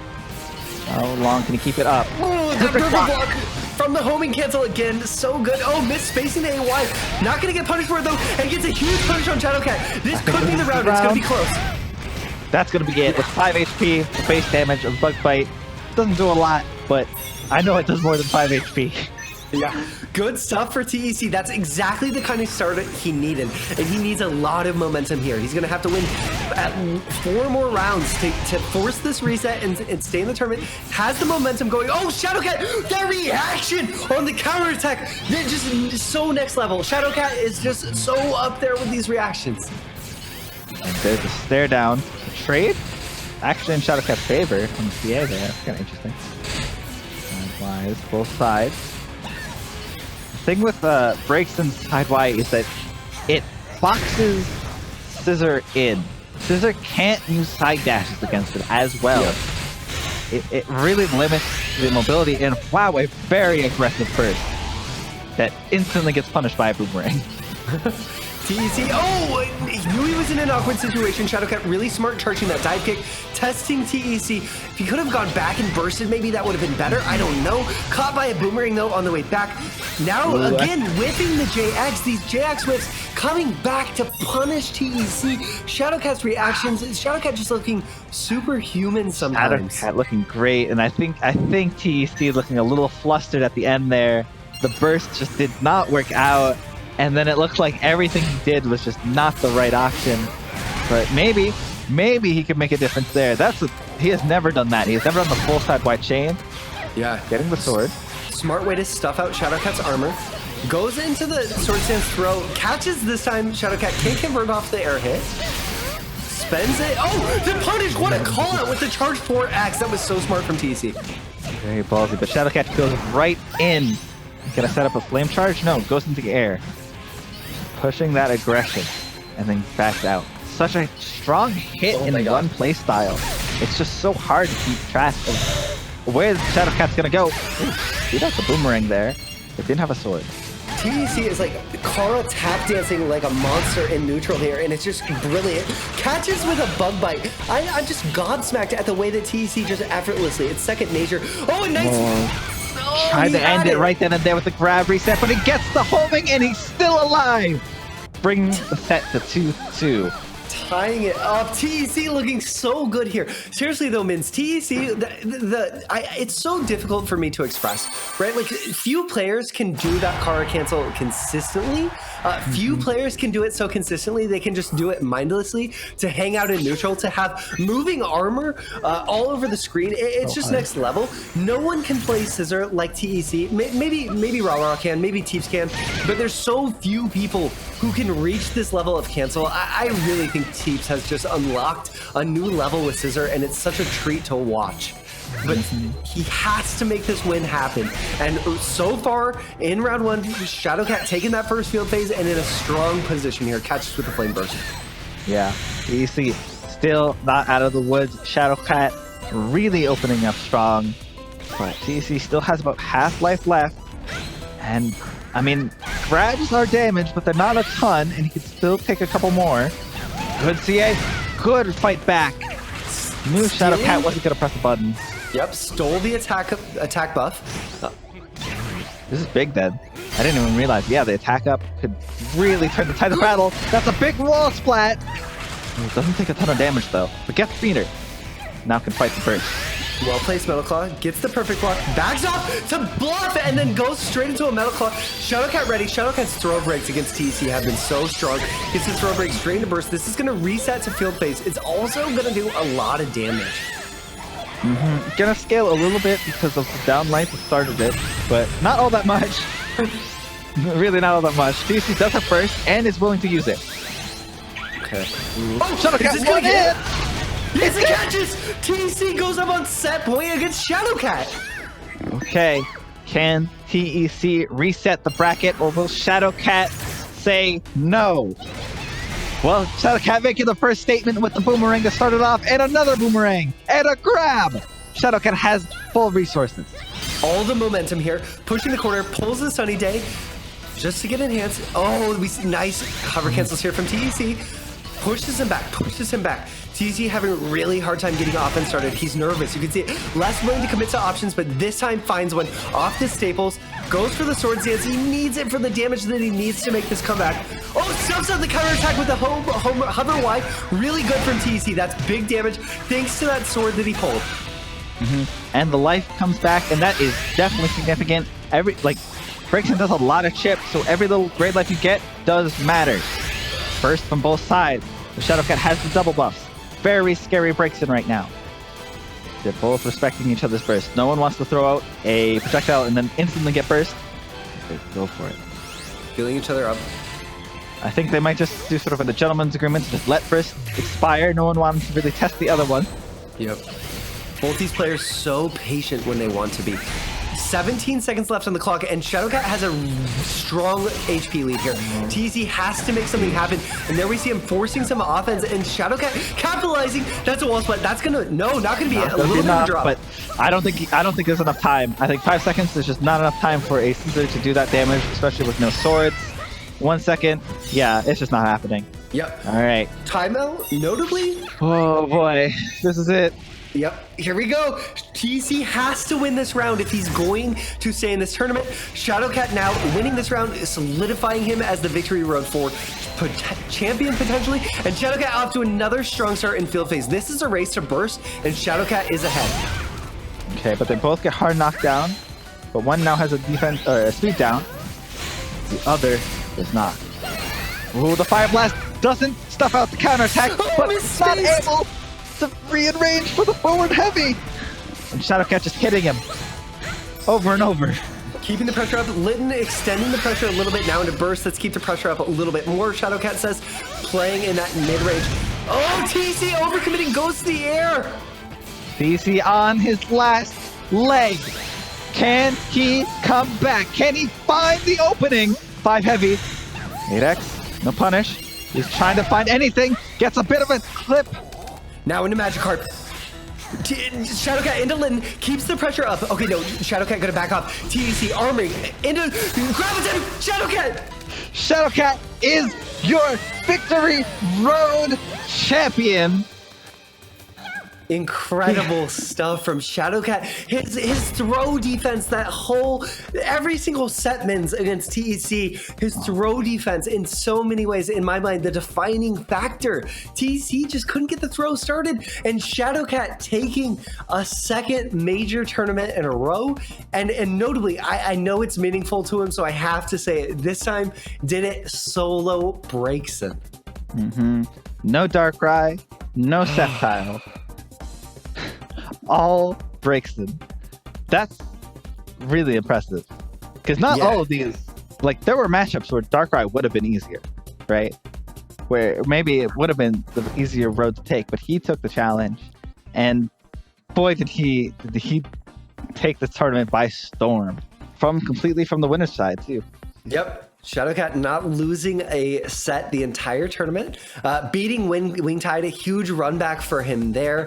Shadowcat had some other nice wins, beat Combo on the way, took out Kira on the way, and just overall, in top 16, also just, I don't know what to say. Shadowcat really wins, in my mind, in a way, this tournament with Victory Road 4, I think there's a really compelling and strong argument that Shadowcat is the best player in North America right now, and potentially with the win over Wingtide, Shadowcat, if that's the case, I think especially with that win over Wingtide, these 2 big tournament wins in a row with the Players' Cup and Victory Road 4, I think there's an incredibly compelling case that Shadowcat is the best player in North America right now, undisputedly.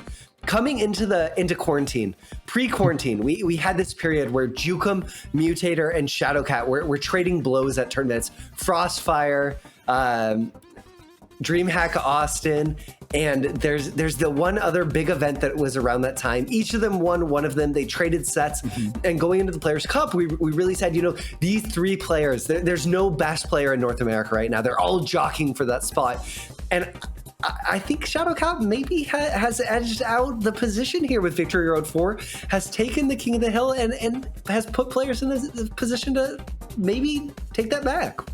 He's definitely made the argument for it, and I'm curious to see where the conversation goes from here, because he was dominant. This was a absolute show of force by him this whole tournament. He got the run back of Wingtide, and it wasn't just he didn't just beat Wingtide, he won convincingly against Wingtide. Really the closest set for him of this top 8 was the grand finals, and he still won it, just TEC. And that was TEC pulling some magic out of his hat, really just diving deep to get credit TEC for a second. Absolute crazy run, and really was close there at the end. Almost got that. Almost. It was, just if that grab hits, then it's really just one mix-up away from resetting the bracket. Yes. Totally. He could have done it. It was clearly in his reach. And I think, though a loss never feels good, I think TEC probably walks away from this tournament feeling very, very happy. He worked through 2 of his demons, like we said, in Jukum and Slice. He almost got a win on Shadowcat, and now he has his highest placing in a major ever at 2nd place, losing only to Shadowcat. You mentioned it with Eclipse. I think TEC also on a very similar trajectory. He's been working his way up tournament after tournament, getting top 8 after top 8. Heck, this man has only not top 8'd at one tournament that he's been to out of the 6 offline that he's been to, and that was his first ever offline tournament, period. That's not even, we're not even counting locals, just this first tournament.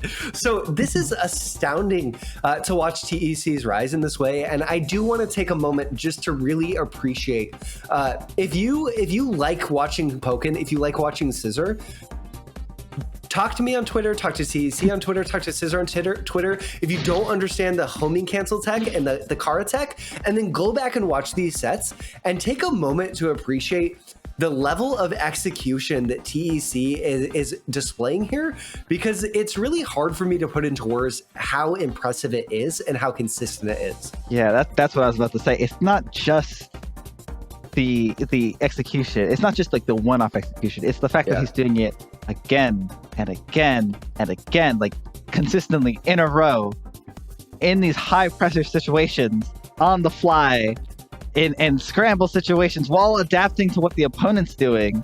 It's incredible. That level of play is really what happens when you take a player who just dedicates themselves to a character and gets the absolute max out of that character. Yeah, what's so interesting too, Mins, is coming into this point, we sort of have seen a shift in the meta in a lot of ways, maybe off the seat of team battle mode from in the late long ago of offline Pokken, when people were playing more characters, and we saw in the Players' Cup lots of people playing multiple characters. Now Shadowcat winning 2 tournaments, soloing characters, soloed Darkrai, and soloed Breaks in to win this event. TEC got 2nd, solo Scissor. Eclipse got 3rd, solo Weavile. SliceNDice got 4th, I believe, solo Libre. So that's a top 4 of solo characters, which is not something we normally see in Pokken, and it's sort of exciting for me, for all the character specialists out there who are frustrated that the meta is telling them to play multiple characters. Now Victory Road 4 says, no, just invest. You got this. You can take the bad matchups. I think, you said it before, Pokken is a game that gives as much as you give it. If you really dedicate yourself to a character, you will be rewarded. Yeah. There is so much depth and interest, just small little, intricate details and interactions, and inches that can be squeezed out of a character that when put together become miles. Yeah. And just being able to see true mastery of characters in Pokken is just like one of the most fun things for me to see. And I'm so happy people have taken the time to really just push the characters to their limit. Totally. And miles down the road, Shadowcat has gone to take victory in this tournament today. Victory Road 4. I'm just so excited for him. Mins, do you have any closing thoughts on the tournament, on Pokken in general right now in this moment in the pandemic? Anything you'd say to people back home? Well, I don't know. I'm never quite good with closing statements.